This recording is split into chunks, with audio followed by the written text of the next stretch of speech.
예, 시간이 좀 흐른 관계로 오늘 행사 시작하도록 하겠습니다. 오늘 2022년 재외동포 사회와의 파트너십 행사 첫 번째 행사고요. 지금 시작하겠습니다. 저는 네팔 대한민국 대사관의 이범수 영사입니다. 인사드리겠습니다.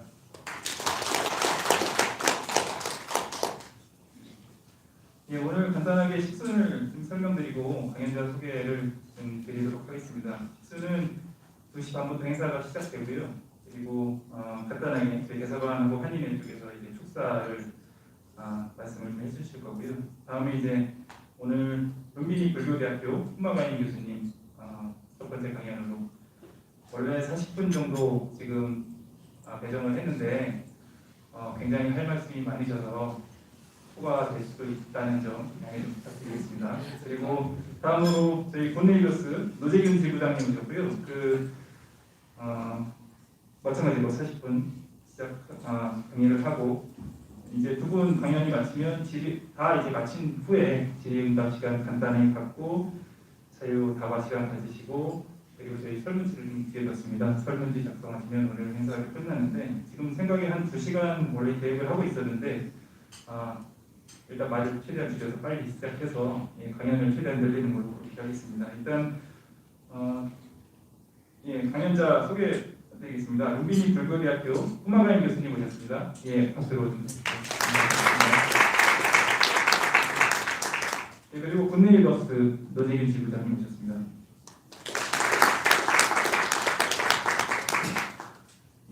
강연에 앞서서 저희 대사관 호윤정 참사관님 축사가 잠시 있겠습니다. 호윤정 선생님 자리해주시죠.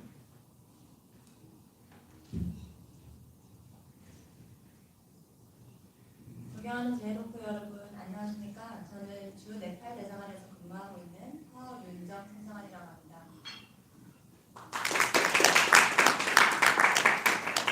오늘 저희 대사님께서 일정상 참석이 어려우셔가지고 제가 대사 대리 자격으로 참석하게 되었습니다. 우선 바쁘신 와중에도 자리를 빛내주신 재외동포 여러분들을 비롯해서 어려운 시간을 내서 한 네팔 우호 협력 관계를 위해서 그리고 재외동포 사회의 발전을 위해서 선뜻 자리를 허락해 주신 은빈이 불교대학교 흠마가인 교수님과 굿네이버스 노재균 지부장님께 감사의 인사를 드립니다. 우리 정부는 각 지역 동포사회의 고유한 환경과 특성을 고려해서 권역별 맞춤형 재외동포 정책을 추진하고 있습니다. 그리고 이를 위한 구체적인 정책 실현 방안의 하나로서 재외동포와의 파트너십 사업을 시행하고 있습니다. 이 사업의 취지는 동포사회의 관심사를 공간이 함께 고민하고 그리고 현지 특성에 맞는 맞춤형 정보를 제공함으로써 공간과 동포사회가 더욱 긴밀한 관계를 유지해 나가자고 하는 것입니다. 저희 대사관에서는 재외동포와의 파트너십 사업의 일환으로 한 네팔 관계 전문가이신 흠마가인 교수님과 네팔에서 NGO 활동을 활발하게 하고 계시는 노재균 지부장님을 어렵게 모셨습니다. 오늘 이 자리가 한인회를 비롯해서 우리 동포사회와 대사관이 파트너십을 강화하고 또 국내 주요 이슈에 대해서 직간접적으로 정보를 공유하는 뜻깊은 자리가 되기를 기대합니다. 아무쪼록 오늘 행사에서 실용적이고 건설적인 논의가 많이 진행되었으면 좋겠고요. 오늘 두 분의 강연에 많은 관심을 보여주고 계셔서 유튜브로도 중계가 될 거라고 알고 있는데요. 이 자리에 참석하지는 못하지만 많은 관심을 보여주셔서 진심으로 감사드리고 네팔에서 활동하시는 데 있어서 유익한 정보를 얻어가시기를 기원합니다. 감사합니다. 참사관님 말씀 감사합니다. 다음으로 저희 한인회 회장님 간단하게 말씀 있으시겠습니다.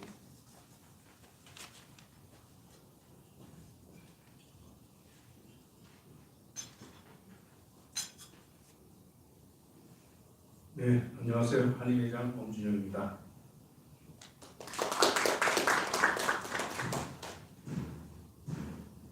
존경하는 네팔 한인동포 여러분, 안녕하세요.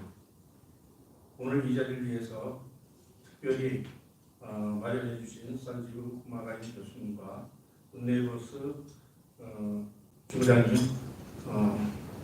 감사합니다. 오늘 이 행사를 위해 힘써주신 대사님이나 대사관 직원분들께서도 감사의 말씀을 이 자리에서 전합니다. 바쁘신데도 불구하고 이 자리에 방문해 주신 많은 분들 보면서 본 행사의 취지에 걸맞는 좋은 내용들이 될 것으로 기대합니다. 2022년도 재해동포 한인 교민들과 파트너 행사를 이렇게 시작하게 된 만큼 앞으로도 한인 사회의 큰 발전을 위한 많은 교류를 기대하기를 원합니다. 감사합니다. 네, 회장님 말씀 있으셨습니다. 예, 이제 본격적으로 강연을 시작하기 앞서서 그 화면 상태가 좀 보이지 않는데요. 이거 한번 다시 봐주시겠어요? 예. 일단 그 첫 번째 강연 해주실 룸비닉 르르대학교 후마가인 교수님 네팔 정치 경제적 전환과 우리의 역할이라는 제목으로 강의를 해주실 거고요. 현재 룸비닉 르르대학교 인문사회학부 학생 대행으로 계십니다. 예, 교수님 부탁드리겠습니다.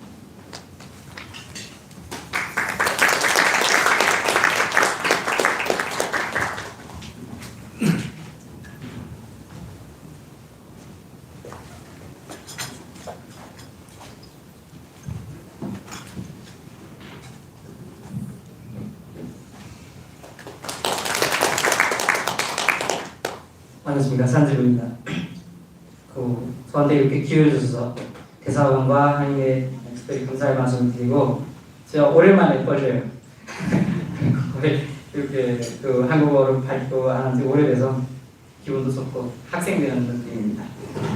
그리고 오늘은 제가 좀 소신다른 그동안 한국에서 네팔이 어떻게 해줬으면 좋겠는지 또 네팔을 어떻게 이해했으면 좋겠는지를 진심으로 말씀을 드리겠습니다. 왜냐하면 여기 계신 분들이 좋은 의견을 한국을 전달하셔야 나중에 좋은 사업들이 만들어지고 또 한국과 네팔이 가까워지는 데 더 도움이 된다고 생각해서 어떤 부분에서 우리가 좀 더 같이 협력했으면 좋겠는지를 말씀드리는 자리를 생각하고 왔습니다. 여기서 제가 우리라고 하는 표현을 썼는데 좀 어려웠습니다. 그 우리를 어떻게 규정하기가 어려운데 저는 한국의 경험이 네팔에 도움이 된다고 생각하기 때문에 그 경험이 네팔에 도움이 된다고 생각하는 우리 모두를 우리로 규정을 했고요. 특히 한국의 경험이라고 하면 제가 이제 이 발표를 준비하면서 생각났던 게 광화문을 거쳐서 가는 버스에 가면 이제 역사박물관역이 나오는데 거기에 그 안내 방송에 뭐라고 하냐면 지금 다음 역은 역사박물관역입니다. 여기서는 대한민국의 경제 발전과 민주주의 역사라고 하는 이제 두 가지를 구분해서 합니다.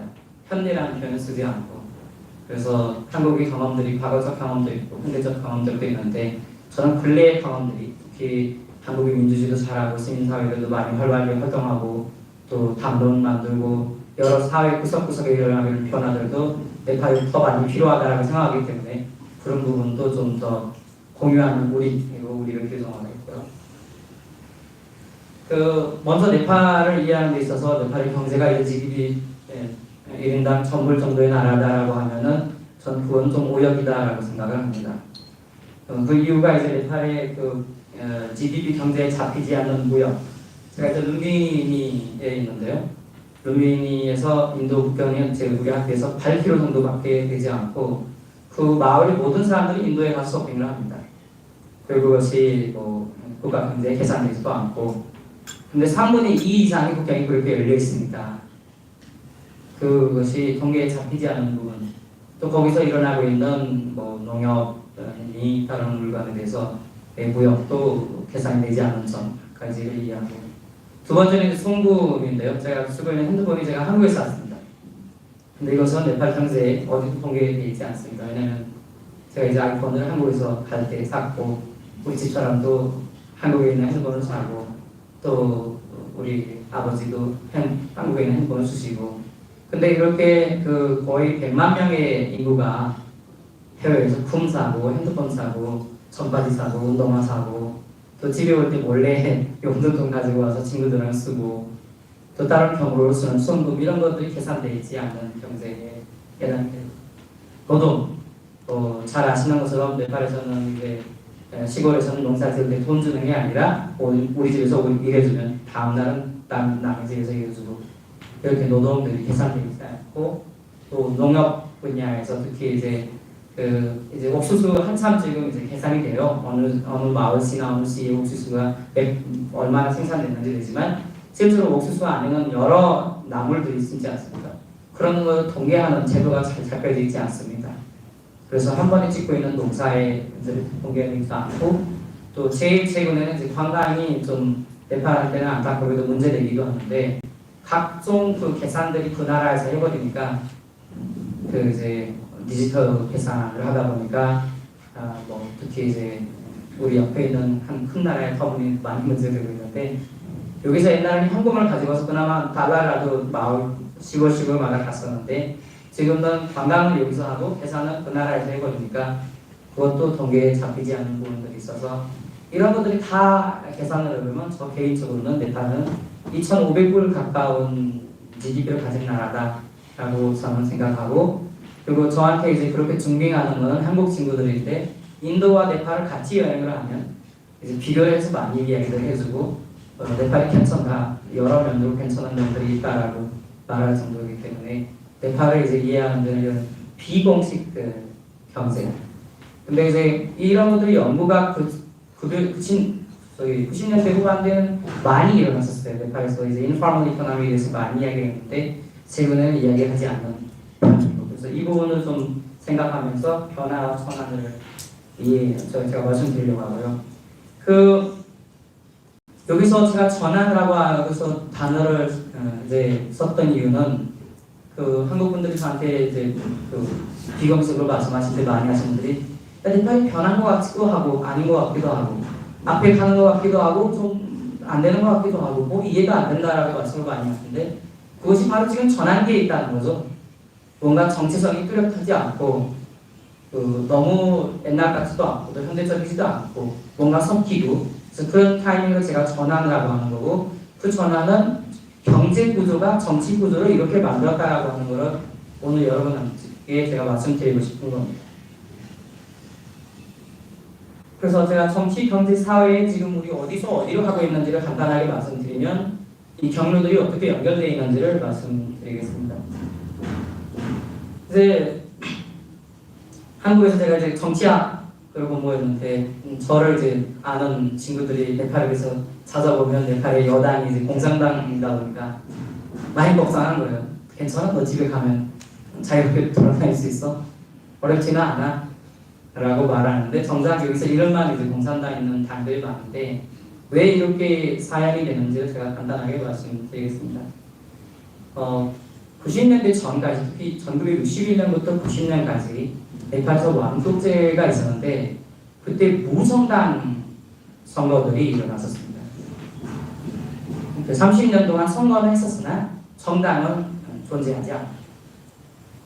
그래서 기존의 정당들은 다 민주화적으로 이제 민주화 운동을 하고 왕실에서 가까운 사람들이 선거에 나와서 국회를 만들고 수상이 되고 장관이 되는데 90년대 민주화되고 나니까 다 진보 정당들이 됐어요. 민주화 정당들이 있고 보수 정당은 없었어요. 그래서 누가 보수인지를 기명하는 게 너무 어려운 타이밍이었는데 지금 현대 여당이 NC를 이제 그나마 보수라고 했고 NC도 그거를 받아들여서 지금 이제 네팔 사회에서 보수 정당이라고 하면 NC를 기명하는 경우들이 있는데 근데 정작 오래 가지 않고 그것도 90년대 잠깐 UML이 진보당 NC가 보수라고 조금 한국식 경쟁을 하다가 마오네전이 일어나니까 NC하고 UML이 같은 이제 구역으로 구분이 되고 또 왕족이 되니까 또 기존의 정당들이 다 나서 2006년도부터 이제 제2의 민주화 운동 이후에는 모든 정당들이 여러분들 잘 아시는 것처럼 7개 당 연합 만들어서 이제 헌법을 만들고 정치 변화를 하고 네팔을 연방제로 바꾸려고 위원회들이 여러 개를 만들었는데 그때 이데올로기적 어떤 경쟁이나 논쟁들이 벌어지지 않고 모든 정당들이 하나의 위원회에 속하다 보니까 이제 그 당들의 정체성들이 혼란이 생기고 그래서 다들 본인을 진보로 규정하고 특히 역대 네팔에서 정부에 가는 어떤 정부도 그 자기를 보수라고 규정하는 적은 없어요.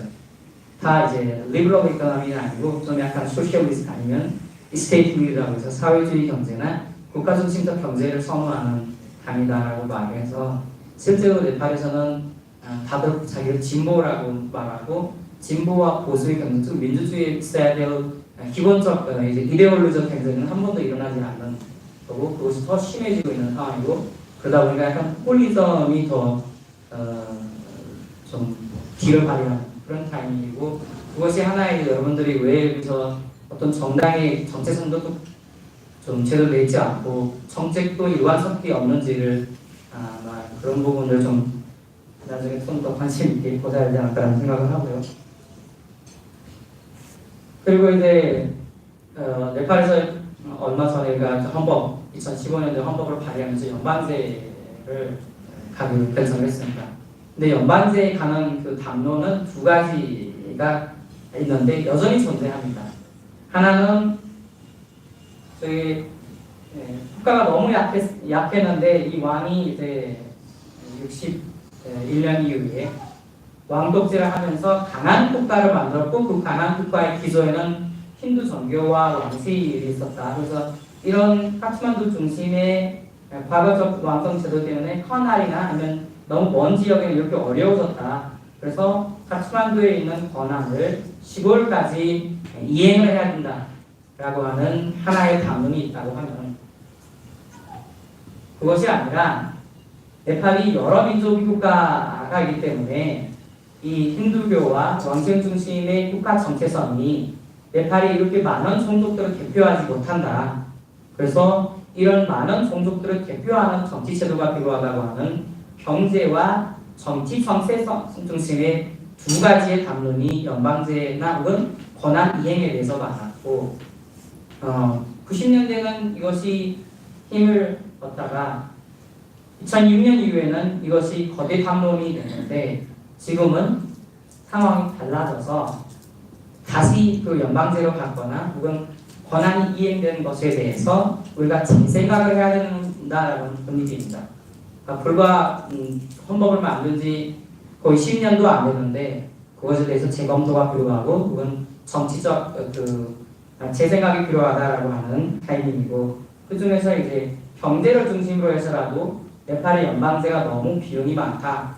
특히 주 정부에 지금 엄청난 예산이 할애되는데 그것은 필요가 없다라고 하는 하나의 담론이 있고 또 여기에 네팔이 과거식 힌두 국가를 계속 남는 것이 중요하다. 이것이 네팔의 미래에 위해서 가장 좋은 길이다라고 하는 소위 종교를 중심으로 하는 힌두 스테이트의 그 담론도 강하고 이러다 보니까 그 정당들이 자기들의 그 주요 이제 아젠다에 지금의 제도는 우리의 제도가 아니라 우리는 미래에 지향하는 더 나은 수준의 제도가 있다라고 해서 현재는 우리가 잘하지 않아도 된다. 왜냐? 지금 이 제도가 우리가 원하는 제도가 아닌데 이것은 누군가에 의해서 나온 거다. 우리가 지향하는 거, 우리가 가려고 하는 길은 따로 있다라고 해서 현재의 잘못들을 정당화시키는 쪽으로 정치가 가고 있어서 이것이 아마 좀 빨리 끝내야 되는데 뭐 우리 같은 학교에 있는 사람들이 이런 거를 좀 더 잘 좀 정비도 하고 또 국민들한테 알려서 이것을 통해서 정당들이 좀 더 책임감 있게 활동할 수 있는 분위기로 만들어야 하는데 그러지 못하는 부분이 있어서 정치적으로는 혼란의 상황이고요. 그래서 실제로 제가 여기서 말씀드린 것처럼 정치의 무임승차가 지금 일어나고 있다. 그 무임승차라고 하는 것은 우리는 어쩔 수 없이 지금 연방제를 받아들인 거야. 우리는 이거보다 다른 정치 제도를 선호해라고 해서 주요 정당들이 이것은 우리가 가려고 하는 길이 아니었다. 근데 그 길이 아니었다라고 하는 건 두 가지가 동시에 존재합니다. 일부 정당들은 지금 7개의 도가 너무 적다. 이것은 네팔의 경제 발전시키거나 혹은 그 종족 정체성을 대표하는 데는 부족하다. 우리는 원래 14개나 더 이상을 요구를 했다. 우리가 생각했던 연방제는 이런 거 아니다라고 하고 그런 쪽은 약간 자기를 진보라고 좀 선언하고 또 일부 정당들은 너무 많다. 이것이 경제적으로 비용이 너무 많아서 오히려 옛날에 있었던 게 그 5개의 데벨롭먼트 비전들이 더 낫다. 혹은 연방제로 갈 거면 네팔 자체가 인도의 그 주보다 작은데 왜 필요하냐? 라고 해서 지금 자기들의 책임감을 이 제도 자체가 우리가 선호하지 않았는데 어떻게 책임을 져? 라고 해서 책임 회피 혹은 자기의 좀 활동을 정당화시키려고 하는 정치 담론으로 지금 약간 혼란을 갖고 있는 타이밍입니다. 그리고 이거는 이제 입증은 되지 않았으나 그 한국이라고 하면 이제 주로 지역주의가 너무 말씀들을 하셔서 혹시 네팔에 그런 거 있는지 궁금하신 것 같아서 옛날에는 네팔의 수상들이 거의 다 여기서 나왔습니다. 실제로 네팔의 수상 중에서 지금은 대우와 수상은 이쪽 출신이고 여기서 약간 나왔으나 주요 정치인들은 다 동쪽에서 나왔고 그 이유는 민주화 운동으로 인도에서 할 때 왔다 갔다 하는 그룹들이 다 이쪽 그룹들이었습니다. 근데 이번 정부보다 전 정부, 올리 수상의 정부의 주요 핵심 인사들은 다 여기 출신들이었습니다. 또 재무부 장관님이 다른 분들이 여기 가서 약간 뭐 동쪽에서 서쪽으로 이동하고 있는 거 아니냐 정치 권력이라고 하는 게 또 있는데 근데 이거는 네팔에서 그렇게 쉽게 받아들인 담론은 아닙니다. 그래서 이런 정치적 우리가 전환의 타이밍을 가지고 있고요. 근데 여기서 경제도 마찬가지로 제가 아까 말씀드린 것처럼 네팔은 뭐 어느 나라 못지않게 자본주의를 받아들인 나라로 저는 생각을 합니다. 오히려 여기 마이클 샌들 교수가 전 세계 돈으로 살 수 없는 것들의 그 시장 경제와 시장 사회라고 하는 두 가지 구분이 있는데 이 책에서 있는 거의 네팔은 시장 사회라고 저는 생각을 합니다. 시장 경제가 이미 넘은 나라라고 생각하는데 근데 정작 그 네팔의 주요 정치 세력들은 자기들을 자본주의를 믿지 않는다고 말을 하고 사회주의를 선호한다든지 아니면 현재의 자본주의를 동실 자본주의로 좀 규정한다든지 아니면 네팔은 앞으로도 싱가포르 모델이나 아니면 뭐 약간 그 국가가 주도적으로 이끌어서 경제 성장을 하는 모델이 필요하다라고 말을 해서 실제로 우리가 지금 사용하고 있는 제도와 정당 혹은 주요 정치 세력들이 선호하는 그 저희 갭가 있고 하나의 이제 선언이죠. 두 번째는 네팔이 전 세계에 없는 이제 경제 구조인데요. 주요 1차 산업에서 2차 산업으로 가서 3차 산업이 많아지는 것은 이제 뭐 거의 200년 역사에 성장했던 모든 나라들이 겪은 경로입니다. 근데 네팔은 1차 산업에서 3차 산업으로 바로 가버린 나라예요. 그러다 보니까 이제 그 차이들이 어떻게 있는지는 좀 이따가 제가 설명을 드리지만 이것이 하나의 전환이고요. 그리고 핵심은 송금인데 여러분들이 잘 아시는 것처럼 근데 이 송금이 어디가 사용되고 있는지를 보면 거의 대출값비, 가사비와 저축을 하고 하지만 저축도 거의 땅 사거나 금 사거나 하기 때문에 그 나라에서 제일 많이 들어오고 있는 돈은 투자가 되지 않고 제가 쓰는 논문에 의하면 거의 그 포험의 성격을 가지고 있어요. 이게 돈이 들어오면 자본의 성격을 가지고 있어야 하는데 돈이 많이 들어오면 이 돈이 활용을 해서 재창출을 하는 자본의 성격을 가져야 되는데 그렇지 않고 보험의 성격, 언젠가 어려우면 써야지 라고 해서 쓰는 돈, 열심히 살다고 해서 조금만 아끼는 이런 구조가 되어 있어서 이것이 그 1차 산업에서 3차 산업을 갈 때의 어떤 단점 중에 하나이긴 하지만 이거에 어떻게 정치와 연결되어 있는지는 제가 좀 이따가 설명을 드리고 경제 관련해서는 우리 대사관에서 아주 잘 정리해 준 자료가 있어서 제가 인용을 여기서 했는데 2002년 6월에 이제 그 소비자 물가 지수가 거의 8.56% 증가하고 있고 지금 거의 인플레이션 정도로 이뤄가고 있고요. 두 번째는 무역 적자가 이제 계속 늘어나고 물론 지난 몇 달은 조금 줄어드는 것처럼 보이지만 그 정체적으로 근데 계속 늘어나고 있는 구조입니다. 즉 농업 경제에서 바로 서비스 경제에 갈 때의 악영향들이 많고 여기서 어떻게 같이 활용하지에 대해서는 경제적으로도 정치는 물론이거니와 경제적으로도 좋은 흐름들은 없는 상태입니다. 그래서 구조가 어떻게 지금 되어 있냐면 해외에서 열심히 돈을 벌어서 그 돈으로 외국 물건을 사고 그리고 구멍 가게를 열고 그래서 제가 그 지금 쓰고 있는 책 중에 하나가 구멍 가게 경제라는 책인데요.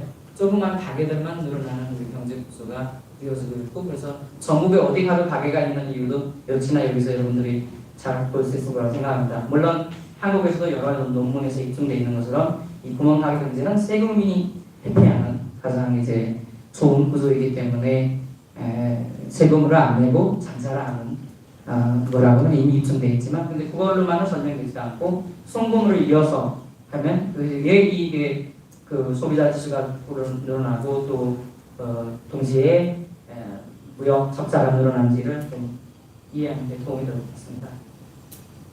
근데 이런 타이밍에서 이제 가장 제 기사인데요. 라디오라고 해서 거기 루비니에 저를 이제 매일매일 운전하는 기사인데요. 이 친구가 20살 무렵에 카타르를 갔어요. 이제 카타르 가서 운전기사를 열심히 하고 그 차 한 대를 택시 한 대를 사고 이제 네팔을 직접 운영하다가 이 택시가 사고 났어요. 사고 나서 이제 팔고 농사도 짓고 그리고 이제 우리 학교에 기사로 있고 지금 다시 카타르로 갈 준비를 하고 있는데 나이는 33세예요. 그러다 보니까 그 송금으로 인한 서비스로 전환된 경제에서 직업의 모호성이 이제 정치와 사회와 가장 많이 연결되어 있는데요. 어떻게 연결되어 있는지 제가 좀 이따가 설명하겠지만 지금 그 네팔의 천하는 사람들이 열심히 살지만 이 사람이 직업이 뭔지를 몰라요. 이것도 하고 있고 저것도 하고 있고 몇 개월 하다가 또 바꾸고 이것이 전체적으로 우리가 좀 더 천천히 발전하는 원인이 되고 있다 합니다. 이런 그 경제 구조 속에서 사회는 어떻게 되고 있는지에 대해서 좀 말씀드리겠습니다. 누구나 해외에 가는 걸 이야기를 합니다. 사실 이거 좀 더 제가 가끔씩 놀리기도 하고 어딜 가도 외국 가는 일을 하니까 이야기를 하니까 우리가 세계 시민인가 생각하기도 하고 아무 누구도 두려움이 없어요. 해외 가는 거에 대해서 이야기하는 거 이제 그 이야기에서 제가 2003년도에 한국으로 유학 갔었는데 제가 유학 간다고 할 때는 우리 시골에 다 알고 있었어. 누구 아들이 한국으로 간대. 근데 지금은 거의 뭐 버스터미널에서 도시로 그 수도로 가는 느낌처럼 사람들이 해외로 가고 왔다 갔다 하고 그거에 대해서 아무 두려움도 없는데 한편으로는 세계 시민이 되는 것 같긴 하면서 근데 정작 두 가지 다른 꿈들을 가지고 있는 사회가 있습니다. 하나는 내가 여기서 빨리 떠서 안 돌아와야지. 즉 유학을 가서 거기서 정착을 해야지라고 하고 그 사람들은 여기서 뭐 정치가 천천히 되거나 아니면 무슨 변화가 없는 거에 대해서 불만도 없고 어차피 내가 여기 살 것도 아닌데 뭐 내가 뭐 이런 타이밍이라면 한쪽은 내가 빨리 가서 돈 벌어와서 뭐라도 해야지. 역시나 국가에 대해서 기대가 없어요. 내가 해야지 라고 하는 다루면서도 같은 꿈을 가지고 있는데요.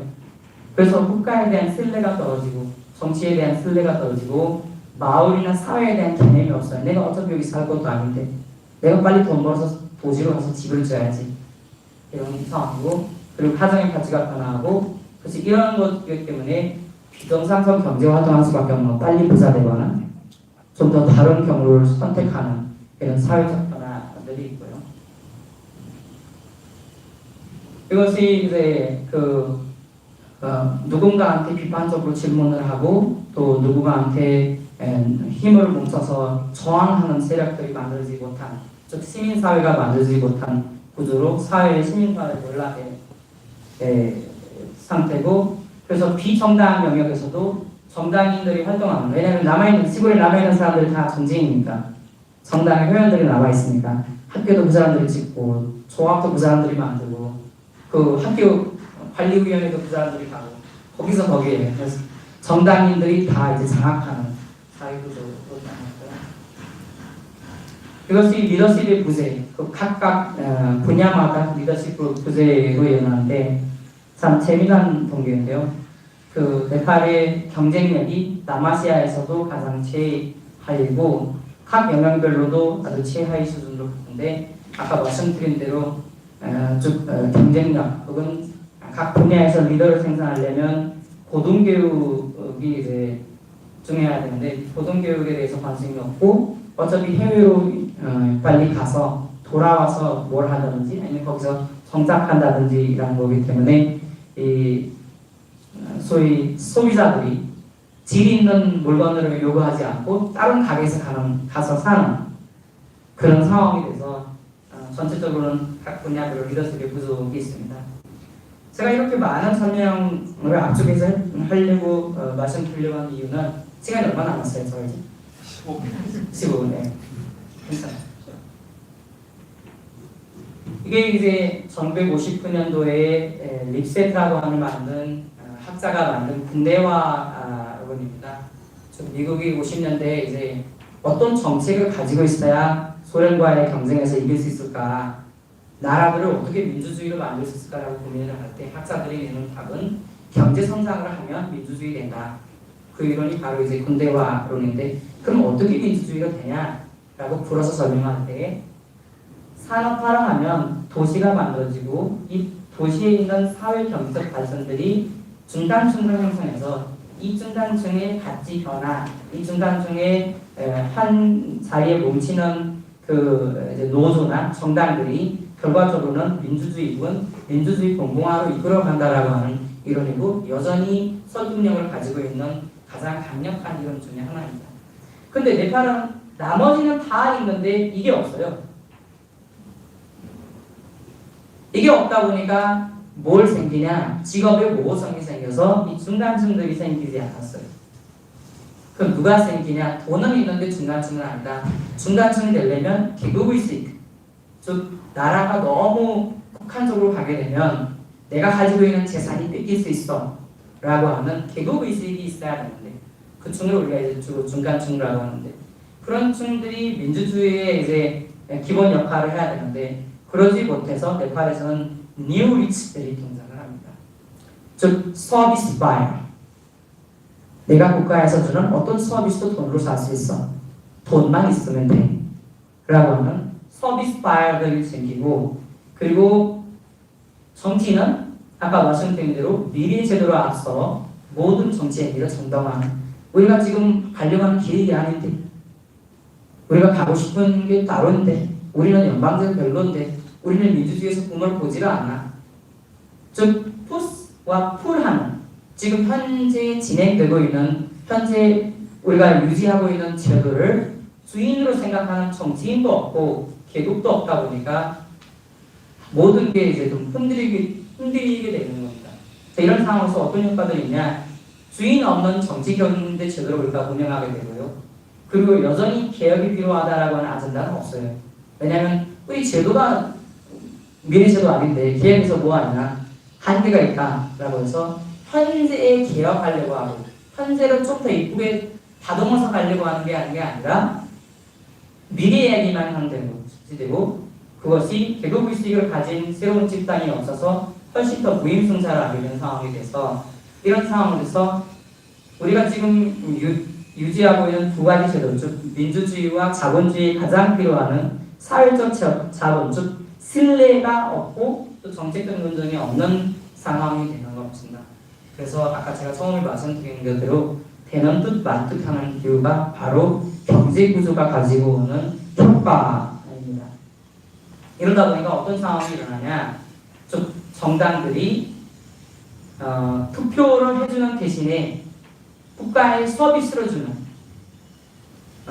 후견인, 피후견인의 관계가 더 강력히 사회 구석구석까지 연결되는 상황이 되고, 이것은 심지어 국민의 정의마저 변화를 가지고, 즉 국민이라고 하는 건 거대 정당의 당원들다라고 하는 새로운 개념까지 자리를 잡고, 또 선거 퍼퓰리즘이 이제 지금 우리가, 저는 네팔의 지금 정치 제도를 기용하라고 하면 파티크레시, 즉 정당주의, 혹은 일렉토럴 퍼퓰리즘, 선거 퍼퓰리즘이라고 말을 하고 싶습니다.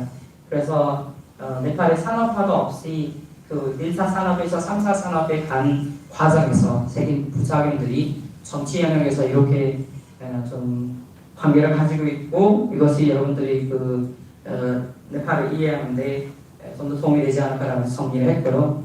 그럼 이런 상황에서 아까 제가 말했던 우리가 어떤 것들을 하면 네팔에 도움이 되는지에 대해서 간단하게 말씀을 드리고 제 발표를 마치도록 하겠습니다. 저는 한국에 대해서 이미지 깊은 기대는 제가 그렇게 생각할 수도 있지만, 발전 치안적, 사회적 분위기 및 제도를 형성해주는 게 한국에 많이 거는 기대라고 저는 생각을 합니다.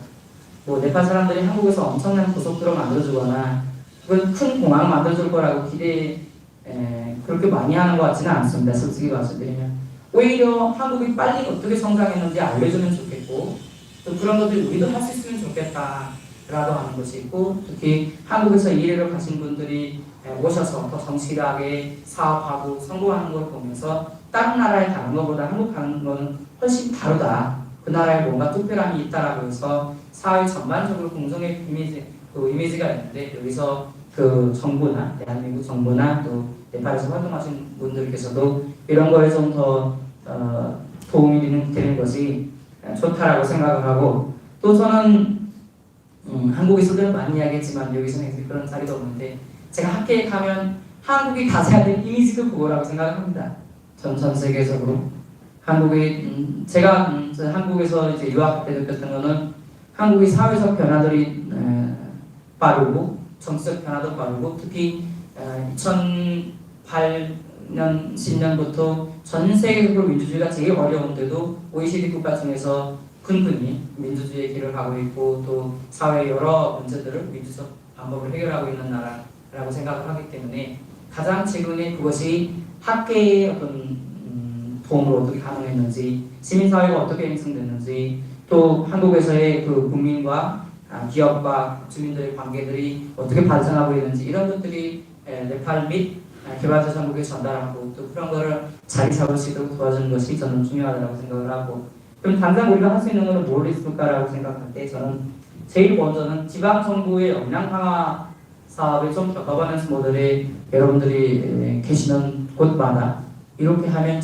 그 국민의 이야기를 잘 들어서 정책 만들고 이것이 이렇게 하면 국민들이 피드백까지 포함을 해서 예산을 만들고 이런 좀 가르쳐주는 것이 중요하지 않을까라는 저는 생각을 합니다.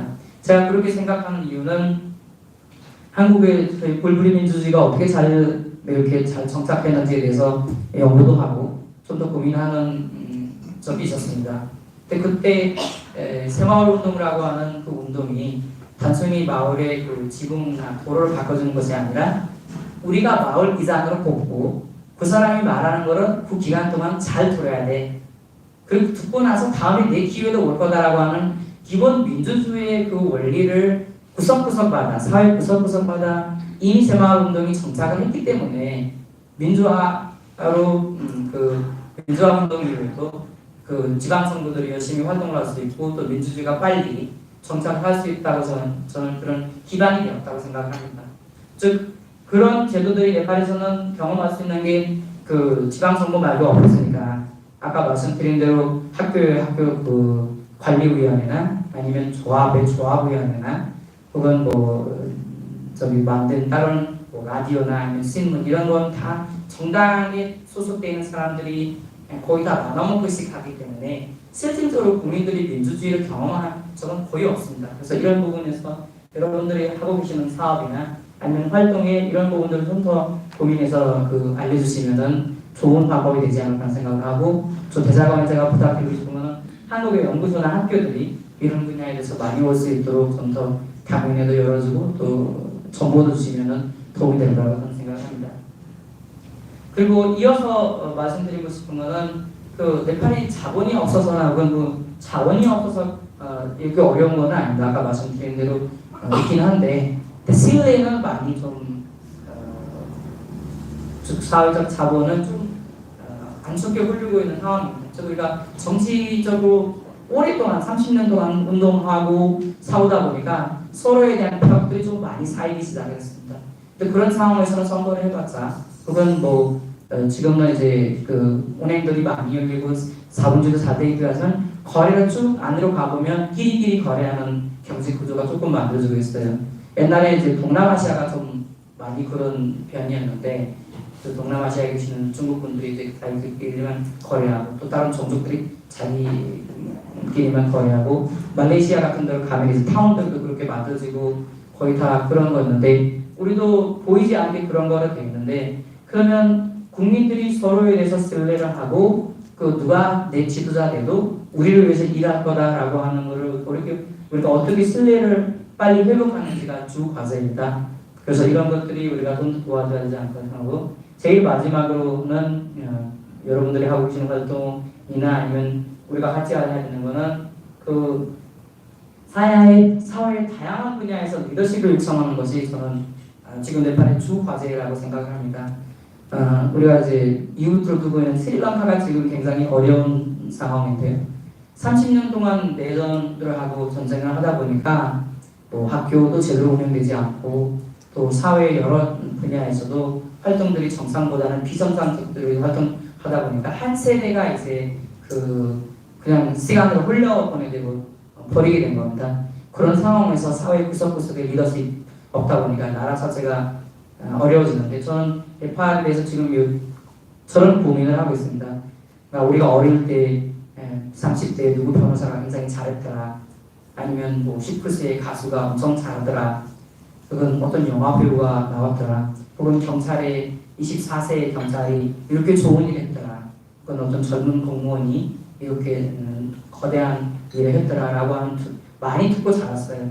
근데 최근에는 그런 것들이 아까 말씀드린 구조, 좀 약간 공부하는 친구들이 해외에 가서 안 오려고 하거나 또 우리 사회에 있는 여러 문제들 때문에 사회 구석구석에 그런 뉴스들이 잘 나오지도 않고 보기도 어려운 상황입니다. 그러다 보니까 사회 전체가 뭔가 좀 정체되어 있는 것처럼 그런 느낌들인데요.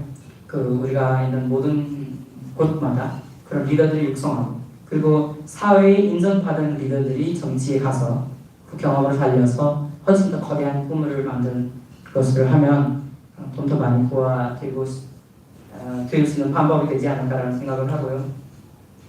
마지막으로 네팔에서 이제 아까 제가 말씀드린 것처럼 민주주의가 자본주의는 현재 제도이긴 하지만 그것이 우리의 미래 제도는 아니다라고 하는 무임승차를 끊기 위해서는 이 제도 속에서 뭔가 혜택을 받을 수 있다라고 하는 느낌의 변화가 필요합니다. 그 느낌의 변화는 사회에 있는 리더들이 가지고 올 수 있기 때문에 오늘 제가 발표에는 우리 모두 힘을 합쳐서 사회 구석구석의 리더를 육성하는데 좀 더 많이 역할을 할 수 있는 날들이 있기를 기대하면서 제 발표를 여기서 마치겠습니다. 하면서 제가 제일 좋아하는 라틴 티모테 진정한 여행이라는 시 여러분 다 한 번쯤은 읽었을 거라고 생각하고 이집트에서 이제 감옥에서 쓴 시인데요. 이거를 선물하면서 마치겠습니다. 감사합니다.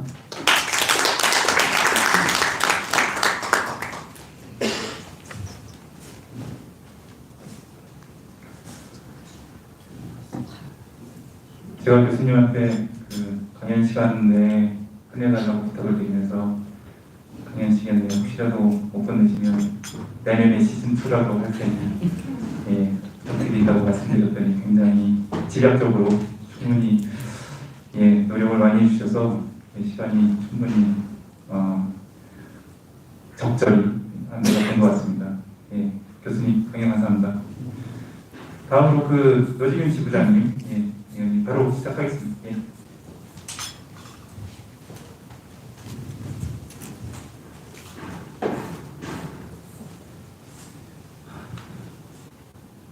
네, 안녕하십니까. 저는 굿네이버스 인터내셔널 네팔 지부를 맡고 있는 노재균 지부장입니다. 인사드리겠습니다.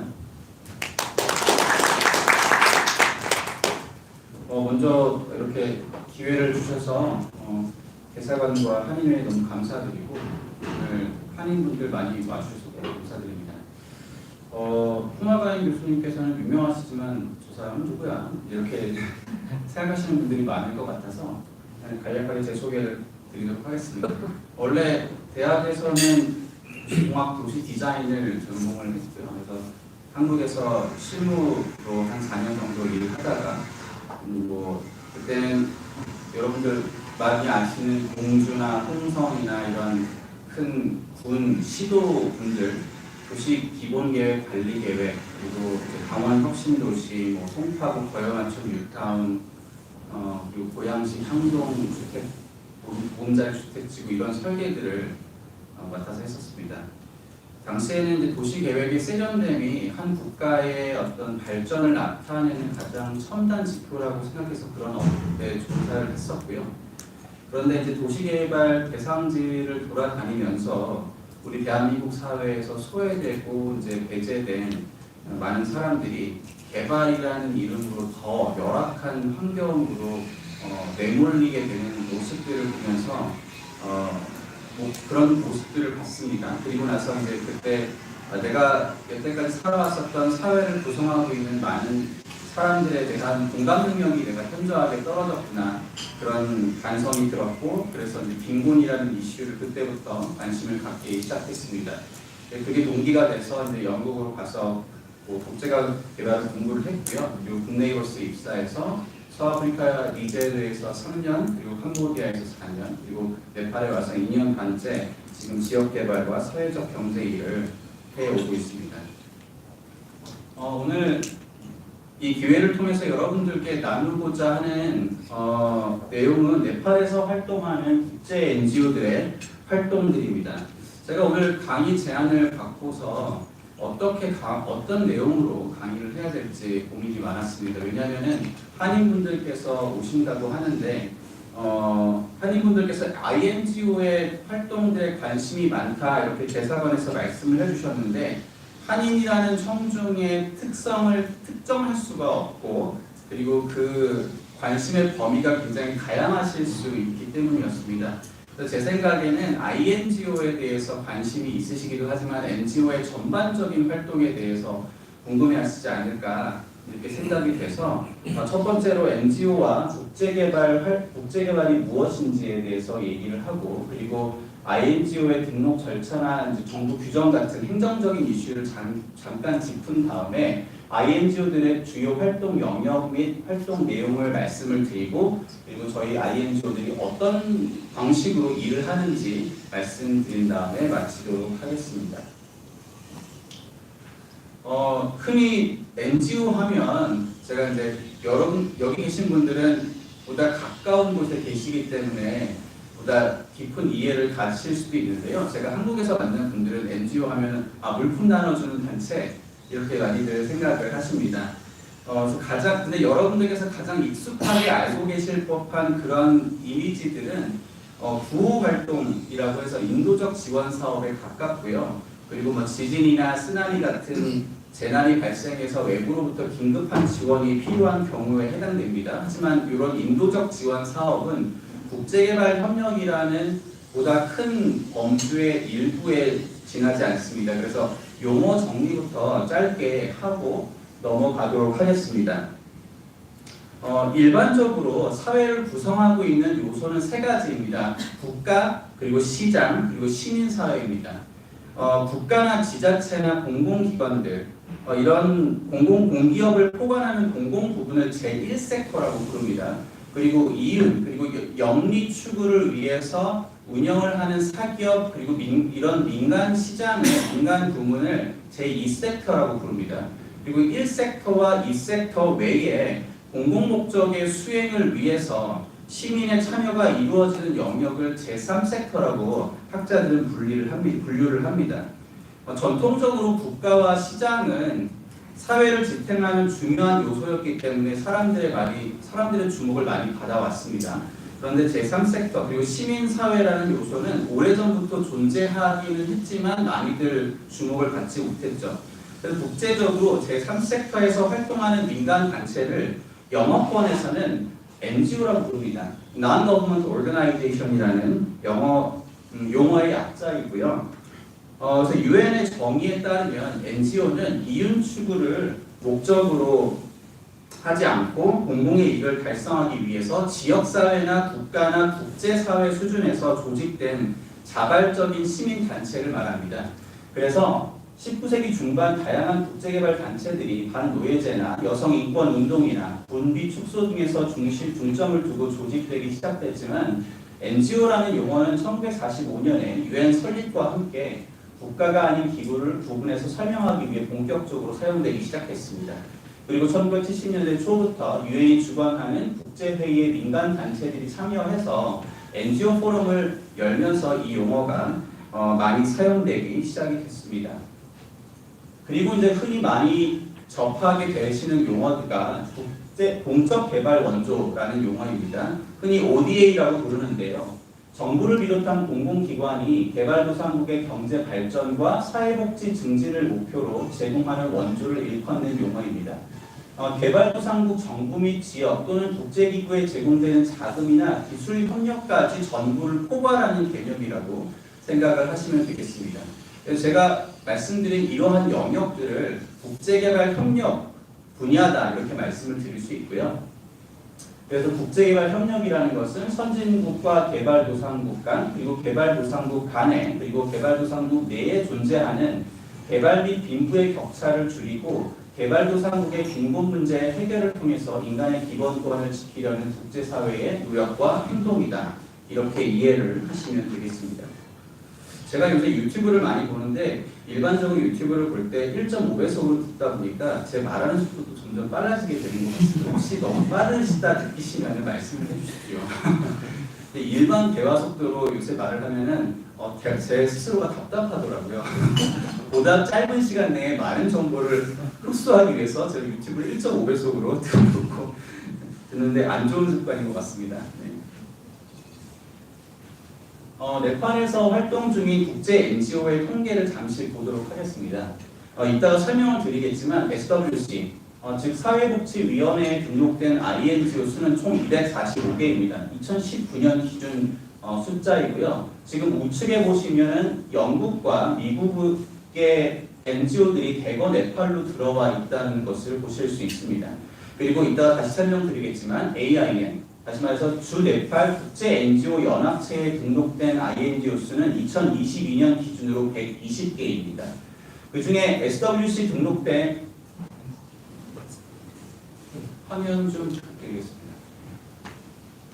SWC에 등록된 NGO 245개 중에서 2019년 기준 한국 NGO는 1개밖에 없었습니다. 근데 제가 2022년 기준으로 찾아본 결과 5개 단체가 등록이 되어 있고요. 그 중에 3개가 굿네이버스, 그리고 로즈클럽, 어몽길 재단으로 알고 있습니다. 그리고 AIN, 국제 NGO 주 네팔 국제 NGO 연합회에 등록된 한국 NGO는 저희 굿네이버스가 유일한 상황입니다.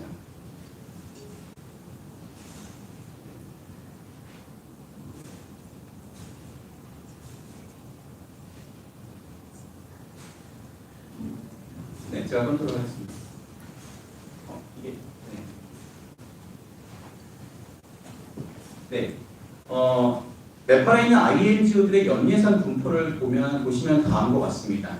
연예산 100만 불 이하인 NGO는 약 38% 정도 되고요. 이 2021년에 89개 NGO를 대상으로 조사한 결과인데요.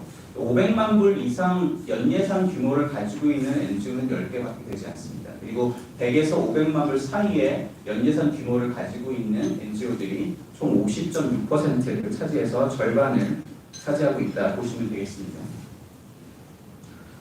역사적으로 네팔에서 사회보장 제도는 사회 서비스를 하나의 법, 나르마라고 여기는 힌두교와 불교의 영향을 받은 것으로 보입니다. 힌두교나 불교 단체들이 과거에 빈민층을 돕기 위해서 구호품을 제공하거나 아니면 인도적 활동을 조직했었다라는 기록이 있기는 합니다.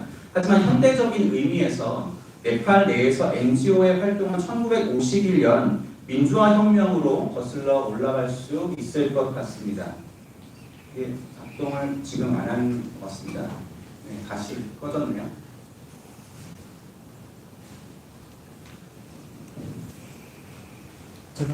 됐습니다. 저 컴퓨터가 저를 거부합니다.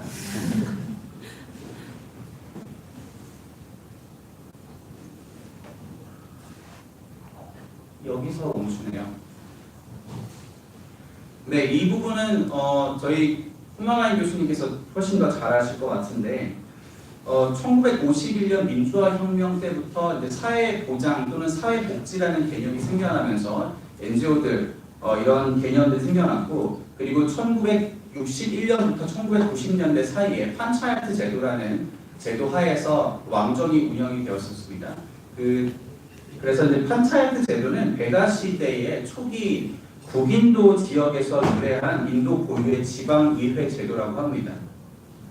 그는 솔라 공동체의 지도자들로 구성된 조직이었고요. 과거에 판차야트 제도가 이제 장로들로 구성된 회의 기구로서 기능을 하였었는데, 한 번 더 눌러주시겠어요? 네, 한 번 더. 네.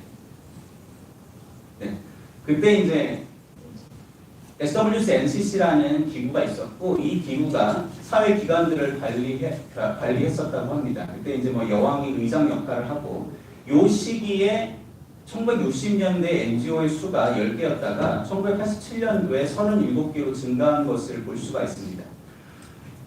아시아 개발 은행에 따르면 네팔 NGO 역사상 가장 중요했던 변화의 시점을 두 가지로 꼽습니다. 첫 번째는 1991년도에 판차야트가 종식되고 다당제 민주주의로 전환됐다라는 것입니다. 이때 이제 새로운 왕국이 헌법이 공포가 되고 이 헌법에 의해서 NGO와 INGO의 설립을 할 수 있는 규정이 생겨나게 됩니다.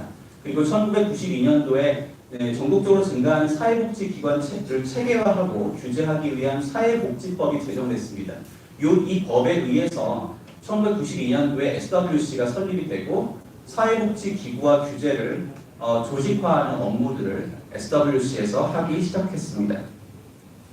그리고 이제 두 번째 가장 중요했었던 시점이 뭐였냐면은 1991년도에 헌법이 개정이 되면서 그 전에는 왕정의 통합기금 제도를 통해서만 관리받았었던 외국 원조 기금이 NGO로 직접 지원이 가능해졌다라는 것입니다.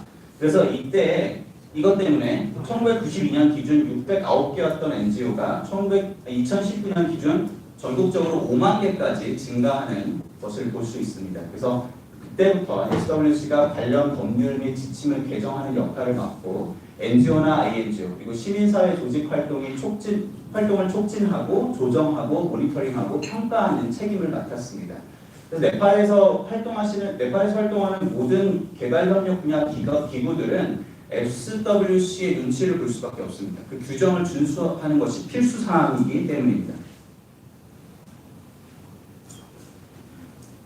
네팔에서 NGO는 INGO와 로컬 NGO 두 부분으로 나뉘어 있다고 생각을 하시면 됩니다. 사실 모든 나라의 NGO의 법적 지위를 구분하는 그런 법적인 체계가 모두 다 있습니다. 그럼에도 불구하고 네팔의 규정이 좀 더 특이한 이유는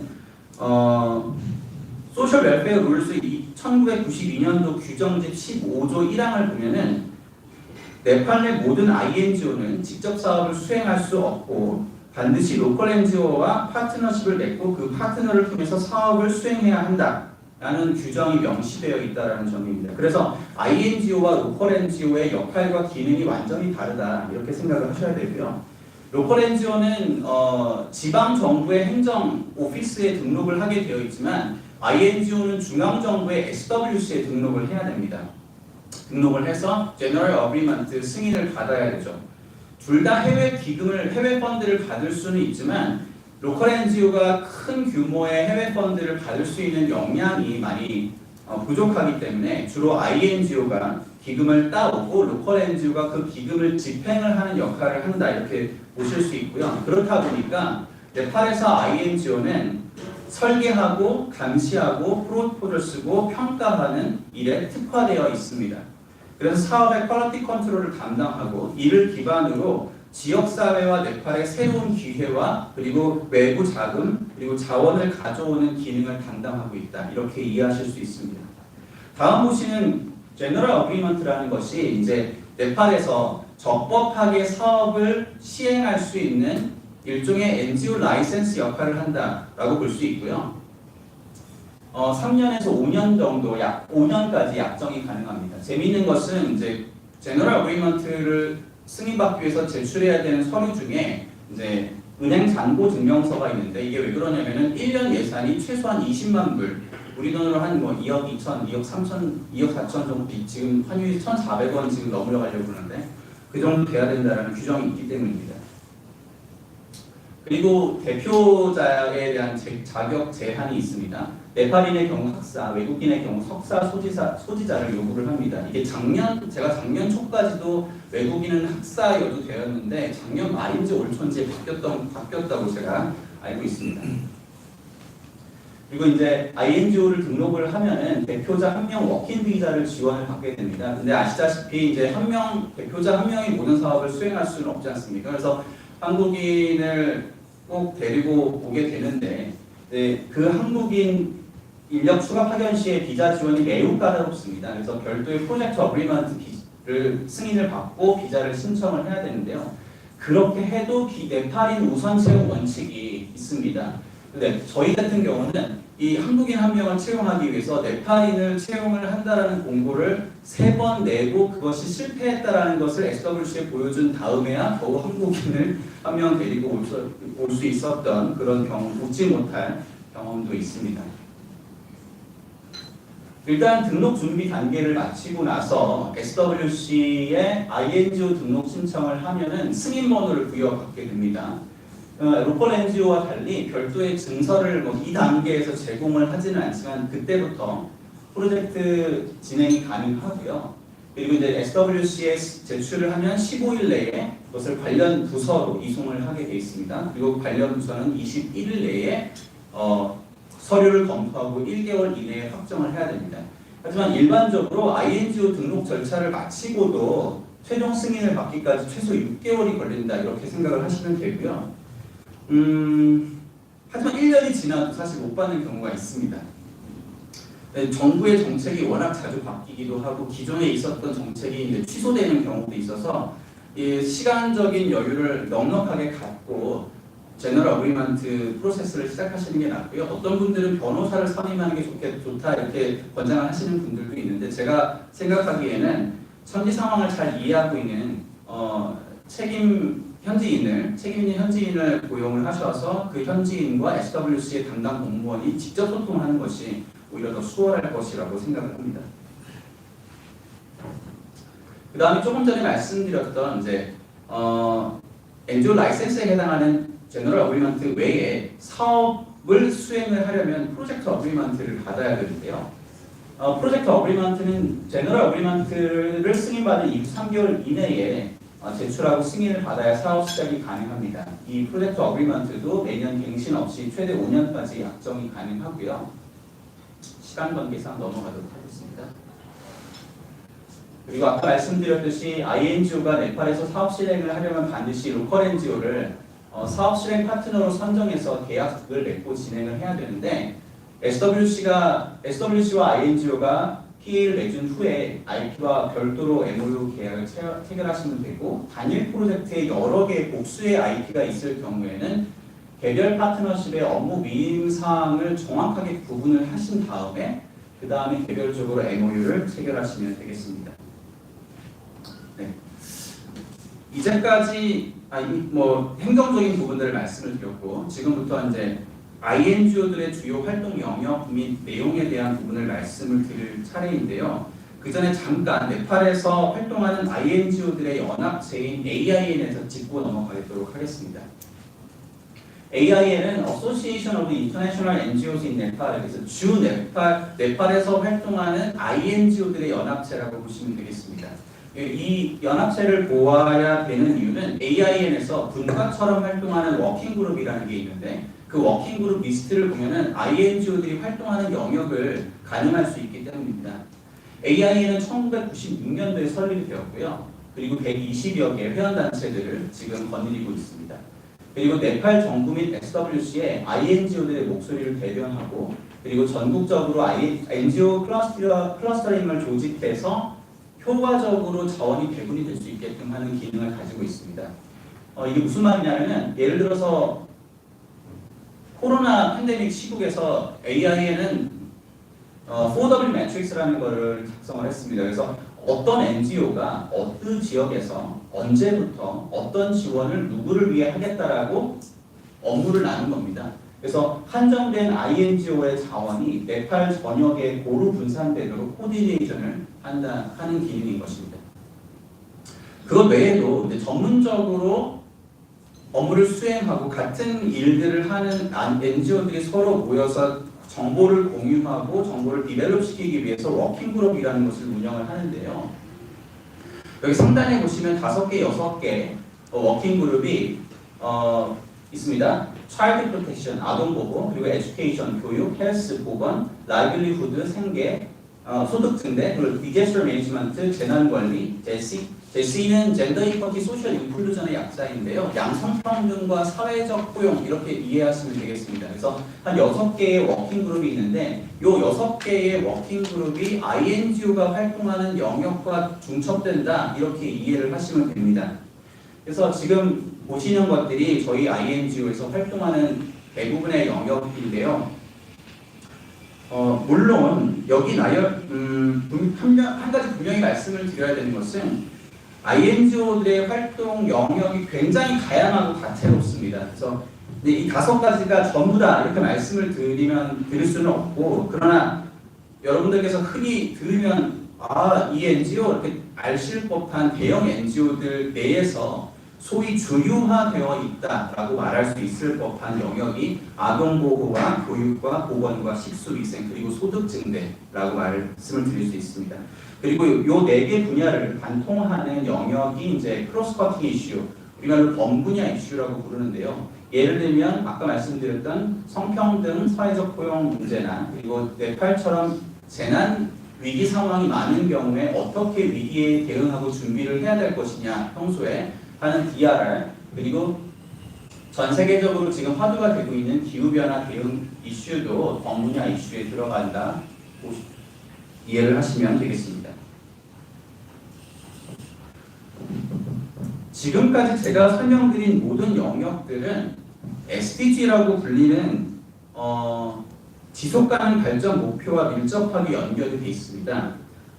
SDG란 Sustainable Development Goals의 약자로서 지속가능 발전 목표 이렇게 불리는데 잠시 후에 설명을 SDG는 이제 2000년부터 2015년까지 중요한 발전 프레임워크를 제공한 새천년 개발 목표 MDG의 후속 의제로 2015년 9월 UN 총회에서 채택이 됐습니다. 그래서 단 한 사람도 소외되지 않는 것이라는 슬로건과 함께 인간 중심의 가치 지향을 최우선시하고 인간, 지구, 번영, 평화, 파트너십이라는 5개 영역에서 17개 목표와 169개의 세부 목표를 제시합니다. 잠시 후에 설명을 드리겠지만 INGO에서 하는 모든 활동들은 목표치를 설정하고 성과 지표를 측정해서 정해진 기간 내에 얼마만큼의 지표가 달성되었는지를 관리를 합니다. 그게 펀드레이징과 직결되기 때문에 반드시 해야 됩니다. 그것이 도너의 요구사항이기 때문입니다. 그리고 그러한 성과 지표들이 궁극적으로 전부 이 SDG에 갖다가 붙는 것이죠. 그래서 SDG는 전 세계의 빈곤 문제를 해결하고 인간의 지속가능한 발전을 실현하기 위해서 2016년부터 2030년까지 국제사회가 함께 달성해야 할 목표인 만큼 NGO에 종사하시지 않더라도 우리 모두가 관심을 갖고 동참하고 기여할 수 있는 일을 찾을 수 있으면 좋겠습니다. 이제부터 5장 정도에 걸쳐서 5개 영역에서 다뤄지는 NGO의 활동들을 제가 잠시 보여드리려고 하는데요. 몇 분 남았네요? 한 20분 정도. 네. 빨리 말하는 보람이 있습니다. 그래서 아까 말씀드렸지만 많은 분들이 제가 이제 INGO에서 일을 합니다. 그러면 물품 나눠주시는 일을 크게 하시나 보다 이렇게 말씀하시는 분들 좀 종종 있었습니다. 그래서 근데 이제 생각하시는 것과 좀 다를 수 있고요. 첫 번째 아동보호 섹터에서는 크게 2가지 성과 지표가 있다고 말씀드릴 수 있습니다. 하나는 아동 착취 학대 방지를 위한 아동보호 메커니즘을 강화하는 것입니다. 대부분 아동 착취나 학대가 사실 지역사회 내에서 쉬쉬하는 터부시하는 주제입니다. 그래서 그런 것들을 입 밖으로 꺼낼 수 있게끔 인식을 개선하는 활동, 그리고 아동 학대 이슈가 발생을 했을 때 적절한 채널을 통해서 올바로 보고가 될 수 있게끔 메커니즘을 만들어 놓는 것들, 그리고 학부모나 교사로 하여금 체벌에 대한 인식을 변화시켜주고 긍정적인 훈육 방법을 사용할 수 있도록 교육하는 것들, 이 포함이 되어 있습니다. 그리고 또한 행동 변화를 일으킬 수 있는 자료를 개발하고 보급하고, 그리고 아동 권리나 보호에 대한 인식 개선 교육 및 캠페인을 진행함으로써 아동들 스스로가 내가 권리가 있구나, 내가 기본권과 인권이 있는 존재이구나라는 것을 인식할 수 있게끔 만들어주는 활동이 있습니다. 이 외에도 아동 노동에 대한 이슈를 다루는 NGO도 다수 있습니다. 사실 아동 노동 자체를 근절시키면 좋겠지만 그것이 불가피한 경우도 많이 있거든요. 그래서 그것을 근절할 수 없다면 아동 노동으로 인해서 발생할 수 있는 2차 피해를 최소화해서 궁극적으로 아동의 기본권이 침해되는 것은 방지하겠다라는 목적을 가지고 일을 하는 NGO들도 상당수 있습니다. 그 다음은 교육 섹터입니다. 교육 섹터에서는 크게 3가지 접근법을 사용합니다. 첫 번째는 아동들이 교육 서비스에 쉽게 접근할 수 있도록 접근성을 높여주고, 그리고 부모들의 인식을 개선해서 아동들의 출석률, 학교 출석률을 높여줍니다. 그리고 학생들의 교육 필수품 제공을 통해서 참여율을 개선해주는 일들을 합니다. 그리고 두 번째는 학교 관리 시스템을 개선하기 위해서 교사를 재교육하고 인식 개선하는 활동 프로그램을 운영을 하고요. 학교마다 SIP라는 것을 반드시 필수적으로 만들게 돼 있습니다. 이건 정부의 지침입니다. 하지만 만들지 않죠. 학교 발전 계획 뭐 이런 겁니다. 그래서 SIP를 만들 수 있게끔 교육을 시켜주는 것입니다. 그리고 세 번째, 교육의 효과성과 학습 결과를 향상시켜주기 위해서 학교 건물을 건축해주거나 유지 보수를 하거나, 그리고 도서관 또는 컴퓨터실, 과학실들을 지원해주고 교육 설비를 지원하는 활동들이 이 교육 섹터에 포함되어 있다 보시면 되겠습니다. 그 다음이 이제 보건과 식수위생인데요. 여기 보이시는 헬스라는 단어는 모두 다 아실 거고, 여기 와쉬라는 단어는 손을 씻는 그 와쉬가 아니라 Water and Sanitation Hygiene의 약자입니다. 그래서 우리가 Sanitation과 Hygiene이라는 영어 단어를 한국말로 번역을 하면 둘 다 위생이죠. 하지만 국제개발협력에서는 Sanitation은 화장실 위생만을 의미합니다. 그리고 Hygiene는 어떤 개인의 위생을 말하는 거죠. 하지만 개인의 위생이 단순히 어떤 물리적으로 보여지는 위생뿐만 아니라 인식, 그 지식을 가지고 있는 것, 그리고 인식을 개선하는 것, 그 인식의 개선된 인식에 따라서 행동이 변화하는 것까지를 하이진이라고 저희는 부릅니다. 그리고 세니테이션과 하이진을 이루기 위해서는 반드시 물이, 그것이 용수가 됐든 식수가 됐든 공급이 되어야만 하는 것이죠. 그것을 포괄하는 개념이고요. 그리고 이것이 요새는 더 발전을 해서 여성 청소년의 권리 신장에까지 미칩니다. 그래서 menstrual hygiene management, 생리 위생 관리를 포괄하는 개념으로 확장되고 있는 중입니다. 그래서 보건 시스템 강화와 접근성 증진을 위해서 아동과 부모의 건강 검진을 제공해주고, 그리고 보건 교육을 시켜줍니다.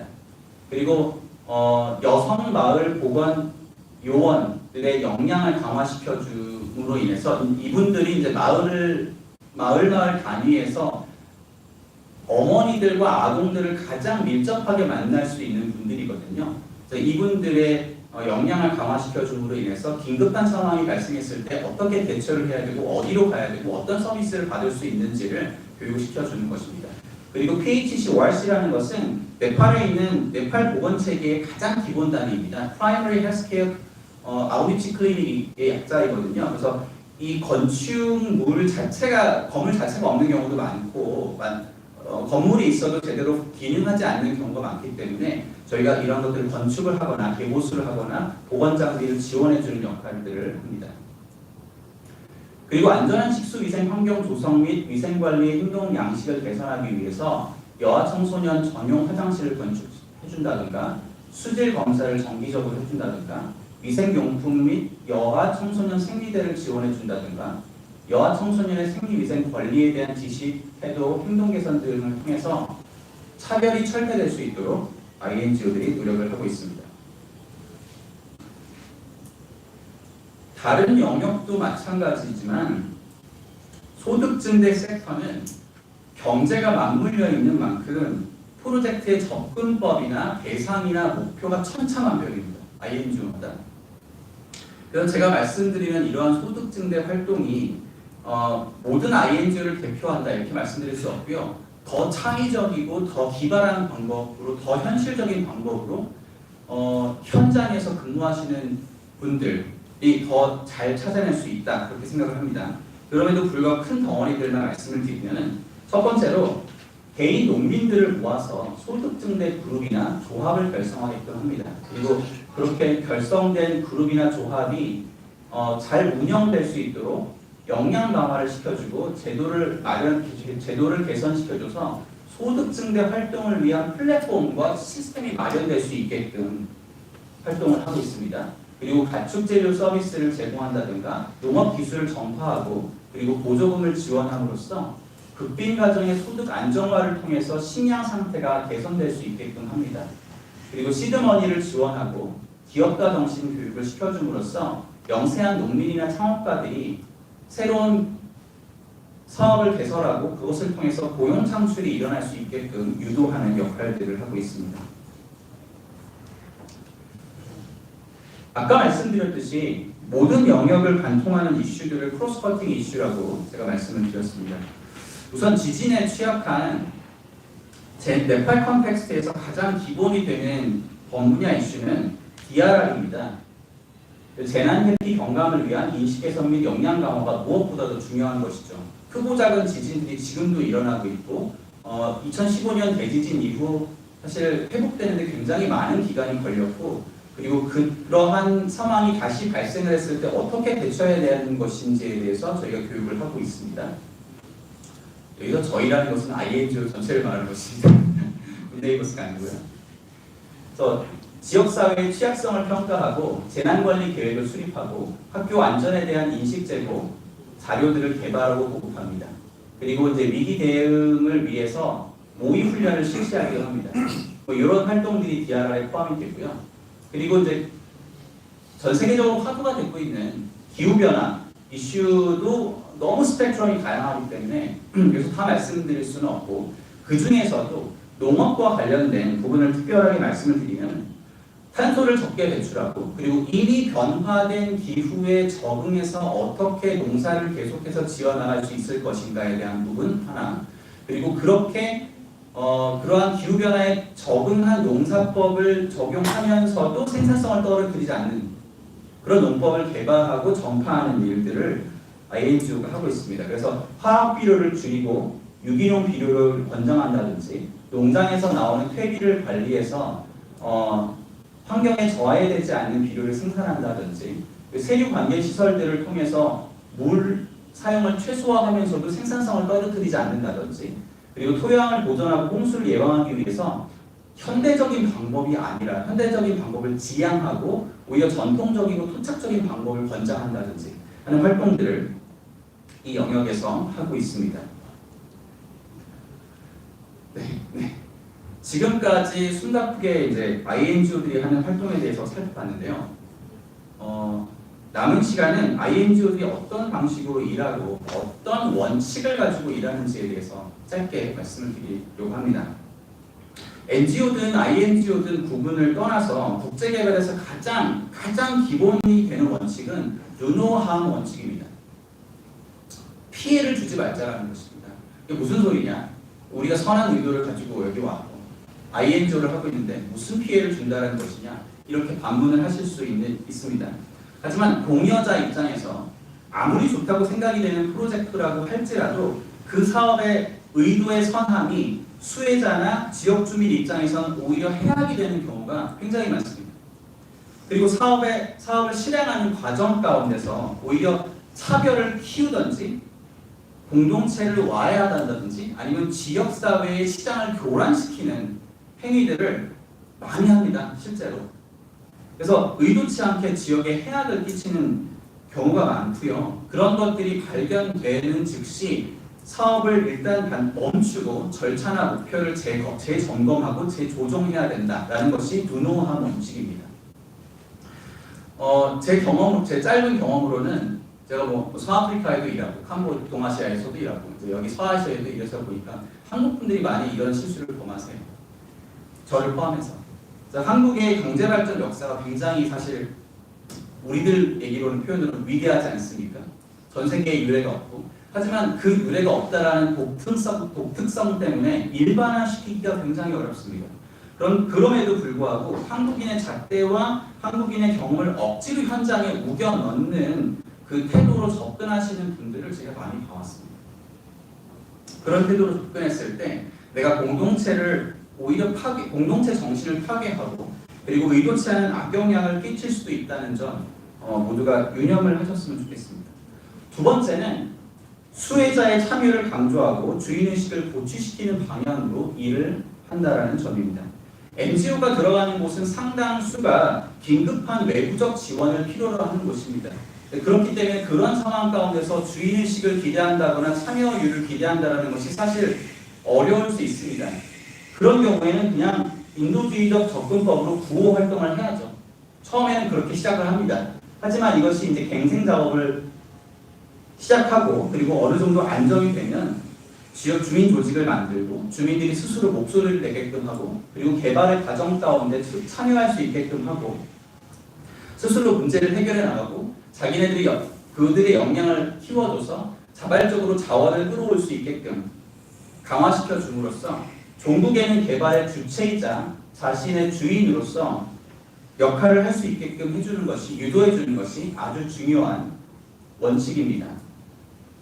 그래서 초반에는 NGO의 인적, 물적 자원이 클 수밖에 없습니다. 하지만 지역 주민 조직이 점점 더 구체화되어 나가고 확장되어 가면서 NGO의 외부적 인풋은 점점 더 줄어들고 그리고 내부적인 자원은 점점 더 늘어가는 방향으로 유도를 해줘야 된다라는 것이 저희가 가지고 있는 원칙입니다. 이것을 저희는 Community Driven Development 혹은 Empowerment Approach, 역량개발 접근법이라고 저희는 부르고 있습니다. 그리고 이 과정에서 가장 중요한 것이 그냥 무턱대고 하는 것이 아니라 DME를 통해서 하는 것입니다. DME가 무슨 말이냐면은 Design, Monitoring, Evaluation의 약자입니다. 사업을 설계하고 모니터링하고 평가를 하는 것입니다. DME는 한 5가지에서 6가지 정도 프로세스로 나뉠 수 있는데 첫 번째는 어세스먼트 평가를 하는 것입니다. 그래서 사업지의 정보를 수집하고 관련 정책을 분석합니다. 그리고 문제가 무엇인지를 알아내고 그들의 그 지역 주민과 정부의 욕구를 분석을 합니다. 그리고 분석된 데이터를 바탕으로 사업을 설계하게 되어 있습니다. 사실 어떤 사업을 할 때 내가 무엇을 하고 싶은지 구체화하는 것이 굉장히 쉽지 않습니다. 그래서 목적이 무엇인지, 성과 지표가 무엇일지, 산출되는 지표가 무엇일지, 그리고 구체적인 활동 사항은 어떤 것이 될지를 결정을 합니다. 그리고 그것들을 어떻게 그 목표치를 어떻게 수집할 것인지, 지표를 수집할 것인지 결정을 하고 실행을 합니다. 그래서 사업 계획에 맞춰서 과업을 실행하면서 모니터링을 통해서 원하는 지표가 수집되는지 관찰하고 점검을 하는 단계가 있습니다. 그리고 여러 가지 평가들을 통해서 프로젝트의 결과가 당초 설계한 대로 도출되었는지 정성적인 방법과 정량적인 분석을 통해서 평가 결과를 도출해냅니다. 그리고 그 얻어진 교훈을 통해서 개선점을 도출하고 해당 과업의 그 다음 단계 혹은 향후에 유사한 사업을 시행할 경우에 적용할 수 있게끔 만들어줬습니다. 그래서 이런 과정을 계속해서 반복해 나가면서 단기 혹은 장기적으로 지역사회를 변화시키고 종국에는 지역의 주민들이 역량이 강화되고 그 정부가 제 기능을 다하는 것을 기대할 수 있습니다. 솔직히 말씀드리면 제가 몸담고 있는 굿네이버스를 포함해서 NGO들이 사회를 변화시킬 수 있다고 저는 믿지 않습니다. 세상을 변화시키려면 정치를 해야죠. 하지만 여기 네팔에서 제가 정치를 할 수는 없지 않습니까? 근데 우리가 하는 일이 모두 시민의 복지와 관련되어 있고 그 일은 결국 정부의 기능이지 않습니까? 근데 정부가 현재 그 기능을 할 수 있는 그 기능을 온전히 할 수 없기 때문에 그 기능, 정부의 역량이 강화되는 미래의 어느 시점까지 일어날 수 있는 다양한 사회 문제들을 최소화시키고 그 사회 문제 속에서 배제되고 소외되고 그리고 무고하게 고통받고 때로는 극단적인 경우에 생명을 잃을 수도 있을 그 빈곤층들을 최소화하고 그리고 인도주의적인 차원에서 그들을 지원하고 돕고 그 일에 전문성을 투입하는 것. 그것이 INGO의 존재의 의의다. 저는 이렇게 말씀을 드리고 싶습니다. 그래서 NGO는 결코 정부의 기능을 완전히 대체해서는 안 되고요.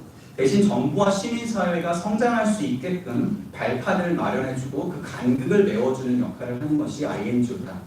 이렇게 이해하셨으면 좋겠습니다. 이런 많은 일들을 보다 전문적으로 하기 위해서는 뭐 인적, 물적 자원이 많이 필요합니다. 그래서 INGO들은 저희 에너지의 40%는 사업을 실행하는 데 쓰고 60%는 프로필을 만드는 데 씁니다. 펀드레이징 하는 데 쓴다고 해도 과언이 아닙니다. 그러다 보니 경쟁이 치열한 것은 말할 것도 없고요. 그래서 이쪽 분야도 하나의 산업이 되다 보니까 시장이 점점 더 커지고 있습니다. 그것도 사실입니다.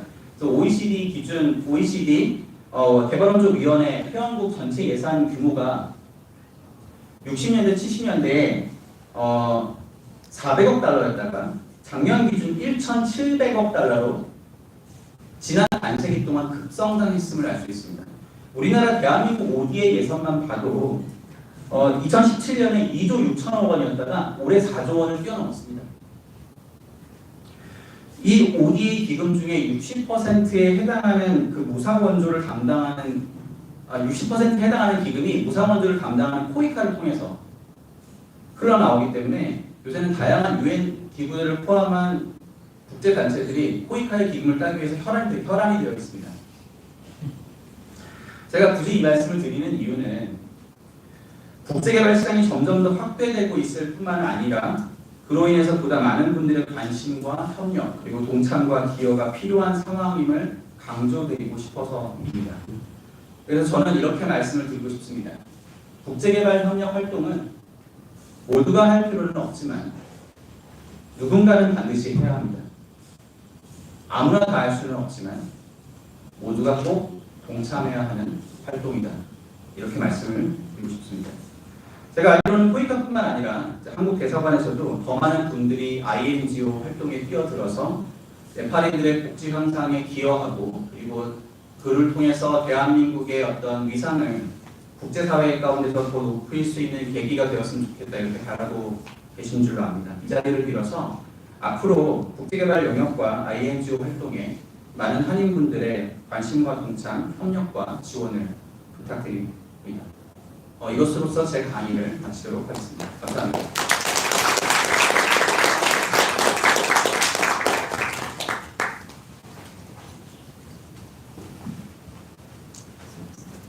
예, 부장님 강의 감사드립니다. 1.5배속 강의, 1.5배속 농축된 강의 정말 감사드립니다. 제 시간이 남은 시간은 질의응답 시간으로 좀 할까 하는데요. 혹시 질문 있으신 분들은 제가 마이크를 드릴 테니까 어느 분께 어떤 질문 하시는지 손을 들어서 한 번씩 질의를 해주시면 답을 해드리는 시간을 갖도록 하겠습니다. 혹시 질문 있으신 분들 있으시면 손을 한번 들어주시겠어요? 궁금하거나 평소에 강연자분들은 뭘 하고 사시는지 아니면 취미가 뭔지 이런 질문도 가능하니까 어떤 궁금한 거 있으시면 말씀해 주셔도 괜찮습니다. 네.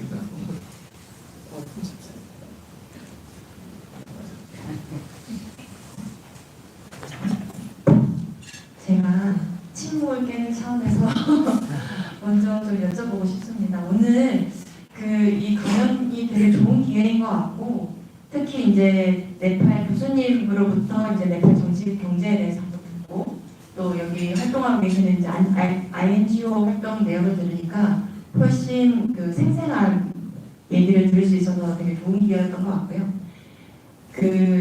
노재균 지부장님 설명 강연을 들으면서 들었던 질문 중에 하나는 여기서 이제 INGO가 활동을 할 때 로컬 NGO랑 같이 파트너십을 해가지고 사업을 수행하도록 돼 있다고 말씀을 하셨는데 그게 다른 나라에서는 어떤지가 궁금하고요. 다른 나라에서는 안 그런데 네팔만 특수하게 그렇게 되는 건지 아니면은 다른 나라도 뭐 이런 식으로 운영이 되는 데가 있는 건지가 궁금하고 그런 특성으로 인해서 네팔에서 활동하는 데 좀 장점이 될 수도 있을 것 같고 아니면 그게 어려움이 있을 수도 있을 것 같거든요. 그거에 대해서 좀 설명을 해주시면 더 좋을 것 같습니다. 그리고 후마가인 교수님께는 되게 중요한 말씀을 해주셨는데 저도 네팔에서 체류 경험이 여기 계신 분들에 비하면 굉장히 짧지만 느꼈던 것은 네팔에서의 정치적 경제적인 변화가 있으려면 미들 클래스가 있어야 된다는 말씀이 되게 와닿았고 그러면 이제 중간계층 아니면 이제 노재민 지부장님의 강연으로 연결이 되는데 그 시민사회를 육성시키기 위해서는 어떤 노력들이 있어야 되는지 좀 너무 근본적인 질문이긴 한데 그거에 대한 그 교수님의 의견을 생각을 공유해 주시면 도움이 될 것 같습니다.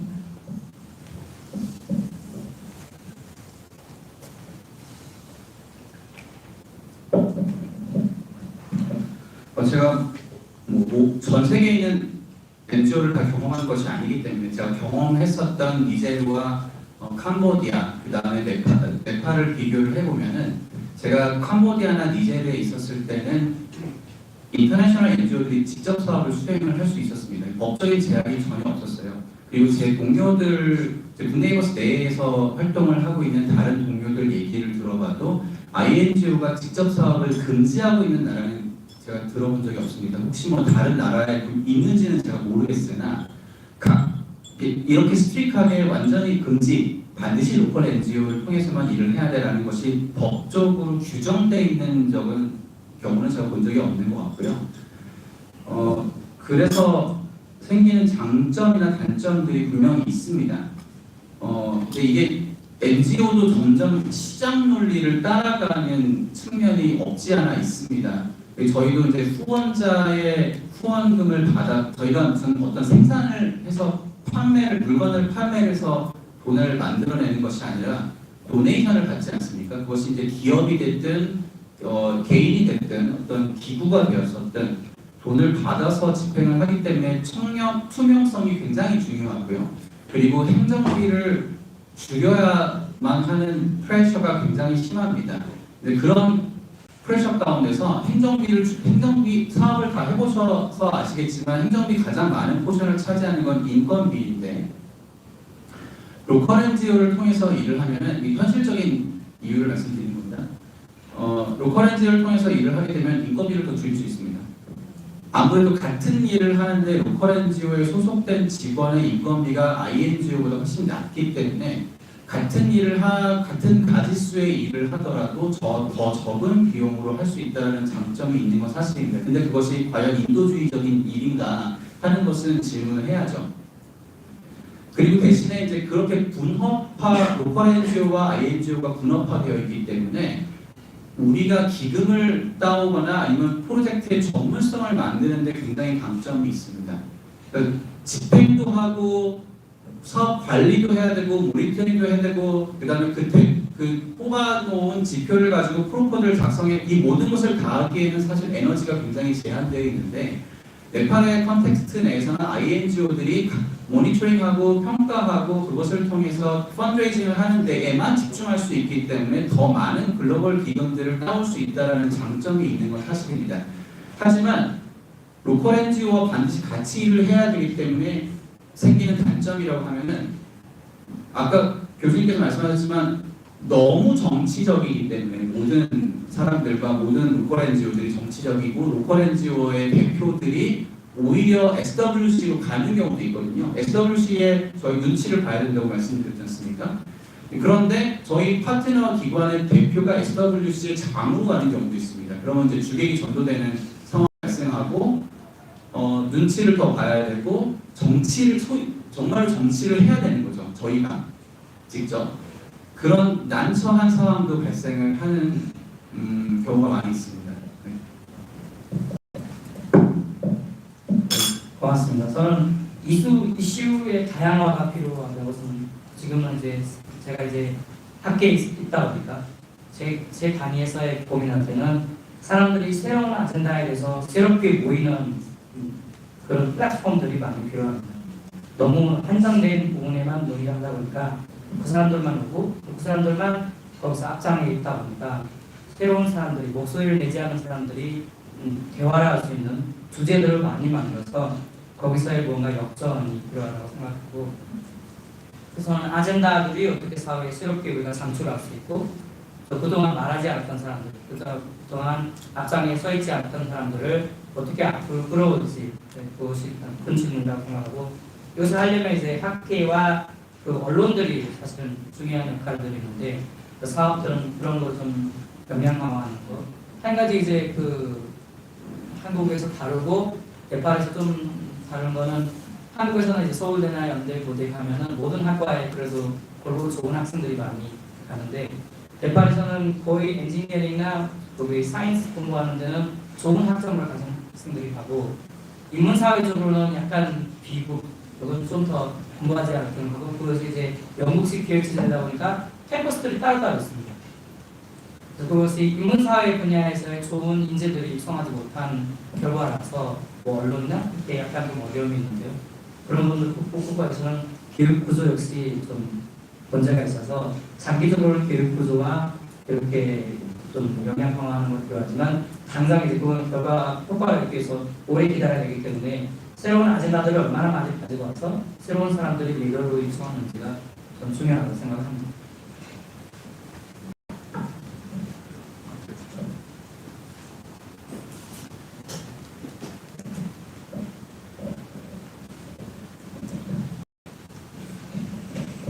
전 두 분께 다 질문을 드리고 싶은데요.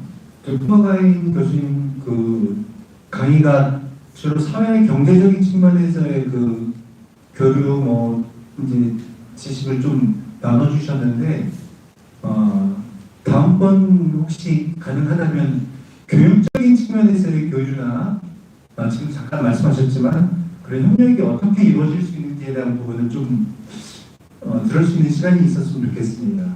그리고 노재균 집장님께는 이게 좀 이치 안 맞는 질문일지 모르겠는데 이 INGO가 지금 네팔에서 네팔 사람들에게 물리적으로 네팔에 있는 사람들에게 지금 지원을 하는 거잖아요. 그런데 이게 가능한지 모르겠습니다. 네팔 사람인데 네팔에 있지 않고 뭐 예를 들면 NRNA처럼 각 세계에 나가 있는 그들에게도 지원이 가능한 건지 그런 일이 이루어지는지 한번 좀 보시죠.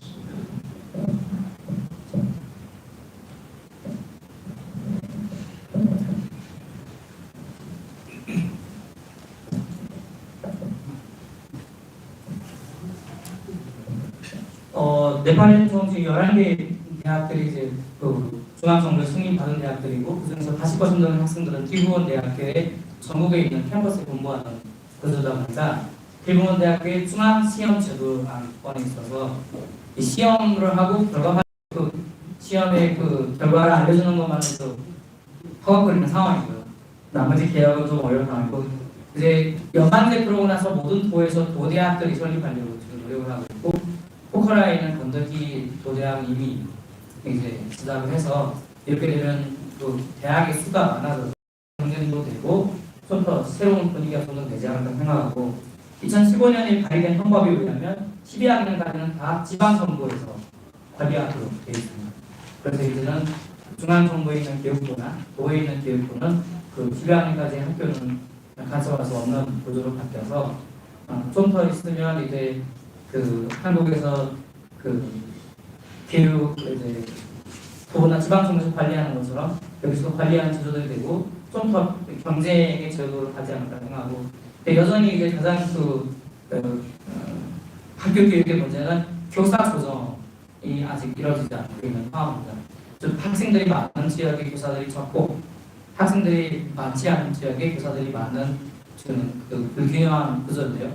근데 그거를 해결을 하고 지방정부로 넘겨야 되는데 그걸 해결하지 않고 넘기다 보니까 지방정부들은 지역 내 학교만에서만 교사들이 움직일 수 있기 때문에 그런 어려움들이 있고 주로 우리 이제 교육은 사립교육을 받아서 이제 유학을 가려고 하는 학교에서는 교육들이 잘 되는 반면에 국립학교는 안 돼 있다가 근래 들어와서 서쪽 지역에서는 국립학교에서도 교육이 잘 되어서 서울 같은 도시에는 뭐 고등학교에 5,000명의 학생들이 있는 학교들도 여러 개 있고 특히 네팔에서 이제 장학금을 받으려면 대학에서 장학금을 받으려면 그 국립학교 나온 학생들한테 좀 유리한 매점들이 있어서 발행년 이후에 7학년까지는 사립학교를 가다가 8, 9, 10은 국립학교로 가는 경우들도 있고 뭐 이런 여러 사연들이 있는데 나중에 좀 개인적으로 말씀드리겠습니다. 네. 굉장히 어려운 질문인데요. 가능한지 잘 모르겠습니다. 저는 그런 사례를 아직까지는 본 적이 없는 것 같고요. 뭐 있는데 제가 모르는 것일 수도 있고요. 그런데 이제 도너가 누구냐에 따라서 좀 다를 수 있을 것 같습니다. 이제 그런 사업을 원하는 도너가 만약에 있다면 가능할 수도 있겠으나 그런 경우라 할지라도 송금 구조를 어떻게 짜느냐에 대한 기술적인 문제가 있습니다. 왜냐하면 돈을 일단 네팔로 들어온 다음에 네팔에 거주하지 않는 다른 네팔인을 지원한다는 것이 회계 구조상 돈이 들어왔다 다시 나가야 되는데 그 외환권리법상 네팔 정부에서 그걸 달가워할 리가 없기 때문입니다. 그래서 만약에 이제 뭐 인도에 사는 네팔인을 지원한다? 그럼 인도로 바로 송금을 꽂아야 되겠죠. 네팔을 통해서 하는 건 불가능할 것 같고 제 생각에는 그런 경우에 인도에 계시는 분들이 그런 사업을 설계를 해서 그러한 돈을 찾는다면 가능하겠으나 네팔인들인데 외부에 사시는 분들을 지원하는 사업이다 현실적으로 좀 어렵지 않을까 생각합니다. 네.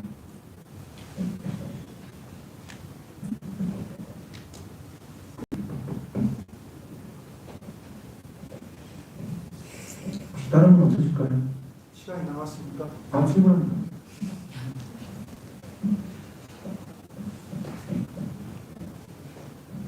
네, 안녕하세요. 산지부 교수님 한국 사람인지 네팔 사람인지 깜짝 놀랐어요.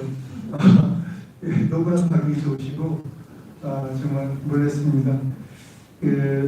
교수님께 질문드리겠습니다.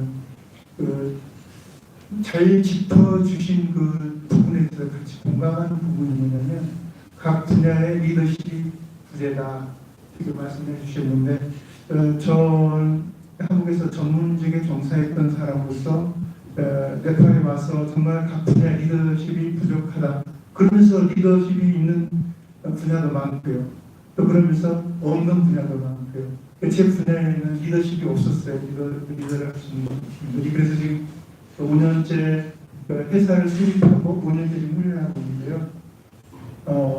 안타까운 게 뭐냐면 지금 네팔의 의류 산업이 너무 이렇게 사실 외국에 의존하는 부분이 너무 많아요. 수입하는 부분이 너무 많아서 외국 근로자들이 외화를 벌어들여서 거기에 지출되는 돈이 너무나 많다고 제 분석이었거든요. 그래서 지금 처음에 꿀다수를 많이 보는데 지금 서양국식들을 많이 믿고 있잖아요. 이게 어디서 가장 많이 중국에서 지금 가장 많이 들어오고 있어요.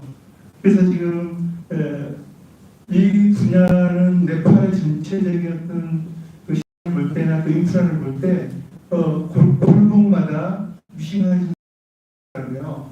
그런데 이분들은 리더자가 없는 거예요 지금. 이 리더자를 세우면 네팔의 내수적인 부분을 해결할 수 있는데 이런 부분들이 제 나름 안타깝게 생각했습니다. 그래서 지금 5년 동안 훈련됐기 때문에 어느 전문가가 좀 되어 있어요. 그래서 이 사람들을 활용할 수 있는 어떤 그 방법이 있으신지 저는 이제 재능기부로 하기 때문에 제 사업보다도 우리 빌려준 친구들이 이런 분야들을 담당해서 할 수 있도록 저는 조력자 역할을 하는 거니까요. 그런 생각을 있으신지 다른 분야는 모르겠어요. 제가 이제 한국에서 이런 분야에 전문적으로 있었기 때문에 이 분야는 전문적으로 해나갈 수, 조력 역할을 할 수가 있거든요. 그래서 교수님도 이 아이들, 청년들을 활용할 수 있게 있으시면 궁금합니다. 그리고 또 외국인들이 와서 사업하기가 너무 힘들어요. 사실 사업자 내기도 처음에 사업자 내기 힘들었고요. 그 이후로 이제 이 제조업이 크로스가 된 거예요. 우리 분야에. 그래서 저는 이제 사업자 등록이 되어 있기 때문에 할 수 있습니다만 이런 부분도 정치적으로 해결돼야 되지 않는가. 리더자만 세운다고 해서 해결되는 문제도 아닌 것 같은 그런 걸 생각을 해봤습니다. 네, 감사합니다. 네. 저는 했기 때문에 이런 부분에서 연구하고 또 사실은 학계가 중요한 역할은 어려운 지식을 이론을 통해서 간단하게 만들어서 누구나 알게 하면은 그것이 담론이 되어서 이게 좋은 정책들이 나오는데요. 그런 역할을 열심히 하겠습니다. 그거밖에는 사회에 나가서 활동하기는 어렵지 않을까 생각을 합니다. 네, 말씀하신 부분에 대해서 이제 두 번째 부분에 저도 여러 분들을 만나서 공감한 부분이고 뭐 우리가 뭐가 무서워서 이렇게 어렵게 하는지는 저도 모르지만 아무튼 보다 많은 투자와 많은 사람들이 올 수 있는 좋은 쉬운 정책들을 만들 수 있도록 저도 제가 목소리를 낼 수 있는 곳에서 열심히 목소리 내겠습니다. 그렇죠.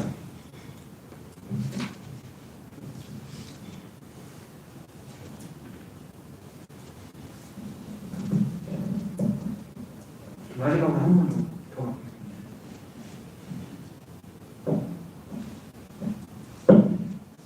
오늘 두분 강의 너무 잘 들었습니다.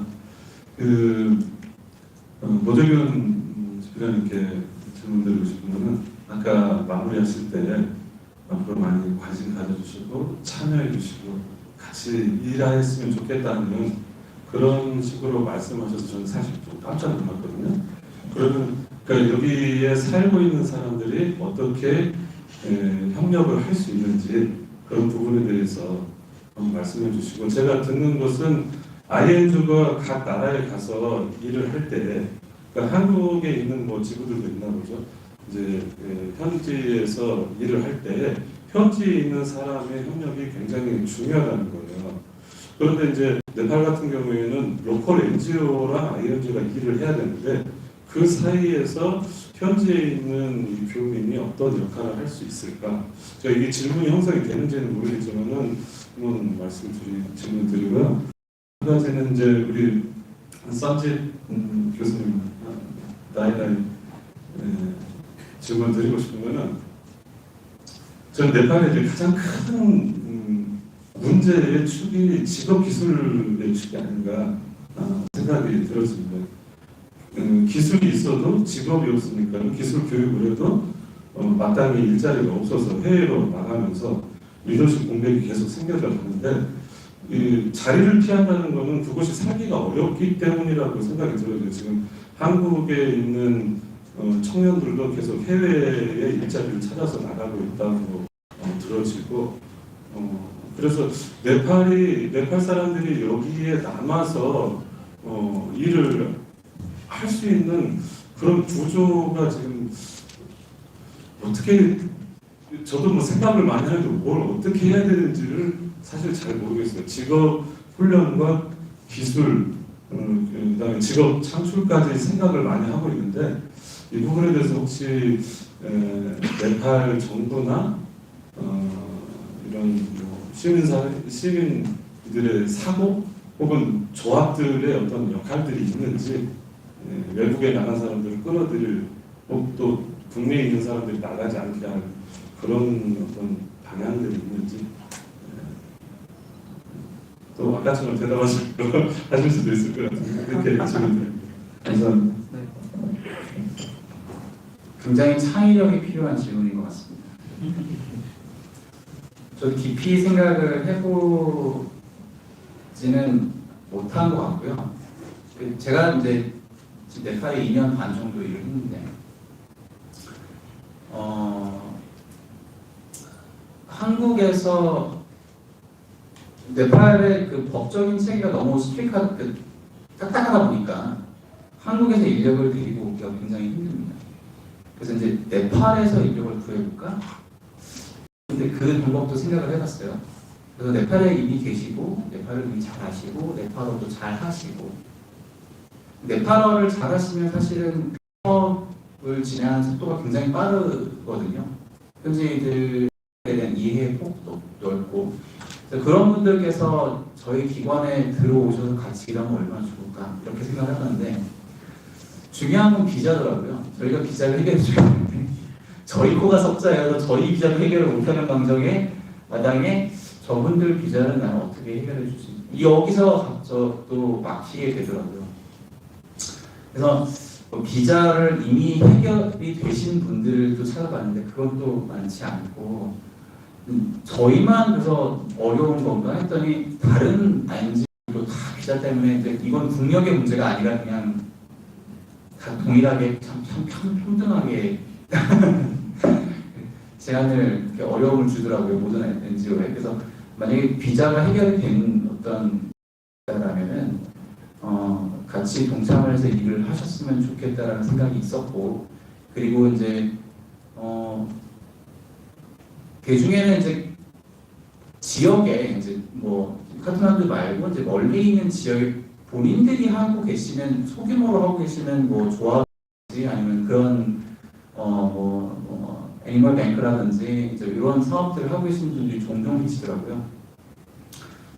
그런데 이제 그분들이 이제 일하시는 지역이 마침 저희랑 일하는 지역과 맞닿아 있다면 그 지역의 어떤 정보를 공유를 받는다든지 아니면 그 지역에서 저희가 일을 할 때 수혜자로 포함을 시킨다든지, 물론 그 수혜자로 포함시키는 과정 자체는 굉장히 투명하고 공정하고 차별이 없어야 되겠죠. 이제 그런 것들이 지켜진다라면은 이미 사실 뭐 그 일들을 통해서 수익을 내고자 하시는지는 잘 모르겠지만 같이 협업을 통해서 같은 목적을 가지고 있는 프로젝트라면은 저희 사업에 일부러 참여를 하실 수도 있지 않을까 이런 생각을 해봤습니다. 네, 질문 막바지에 답해 주셔서 제가 하는 것 같아요. 같은 답 할 거라고 봐서.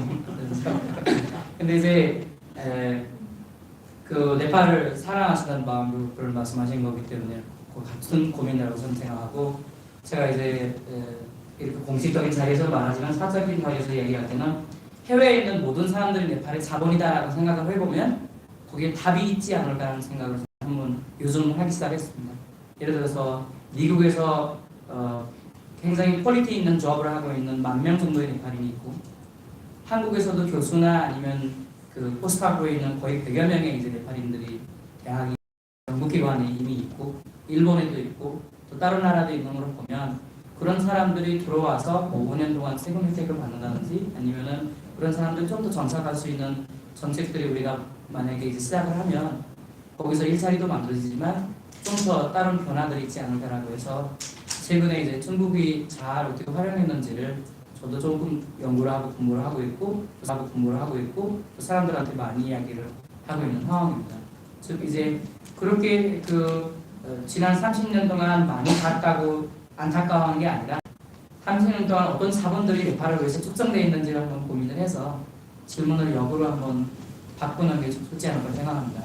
제가 그렇게 생각하게 된 계기는 이제 네팔에서 좀 독특한 식당을 하게 되면 꼭 그 사람들이 해외에서 오래 있다고 온 사람들이 이제 독특한 식당들을 하는 경우들이 있어요.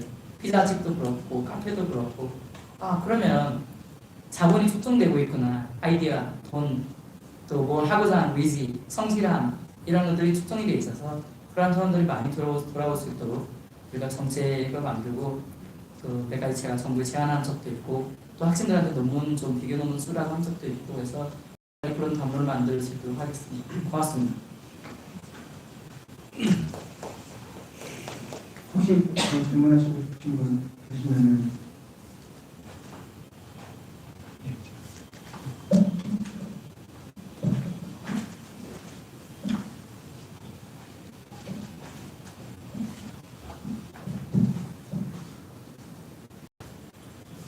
질문을 안 하실 것 같다가 갑자기 막 깊이 있는 질문이 많이 나와서 힘들었습니다. 제가 두 번 연락처를 드리면 안 될 것 같아요. 굉장히 괴로우실 것 같고. 예. 오늘 행사는 여기까지고요. 그 뒤에 저희가 설문지를 좀 갖다 놨습니다. 그 설문지를 좀 작성 반드시 1인 1 설문지 해주시면 정말 감사하겠고요. 그리고 오늘 그 제일동포의 파트너십 사업이 일환으로 보면 제 네팔 한국 교민 네팔 인간 교류 능력을 위한 강연회인데요. 그 타이틀은 제가 만들진 않았지만 다음번에는 타이틀을 좀 가독성 있는 타이틀로 바꿔서 두 분 세션 2가 있었으면 좋겠다 하는 개인적인 소망도 있고 못 하신 말씀들이 굉장히 많으실 것 같아요. 오늘 제가 일부러 강연 시간을 굉장히 타이트하게 지켜달라고 부탁드린 것도 있고 해서 일부러 스스로 이제 좀 강연 시간을 조절하신 게 아닌가 그런 안타까움이 좀 있는데요. 그러니까 참석해주신 많은 분들 감사드리고요. 두 분 강연자님 오늘 말씀 감사하고요. 예, 그럼 오늘 강연은 여기서도 행사는 여기서 마치도록 하겠습니다. 오늘 감사합니다. 참석해 주셔서 예, 감사합니다. 여기까지입니다.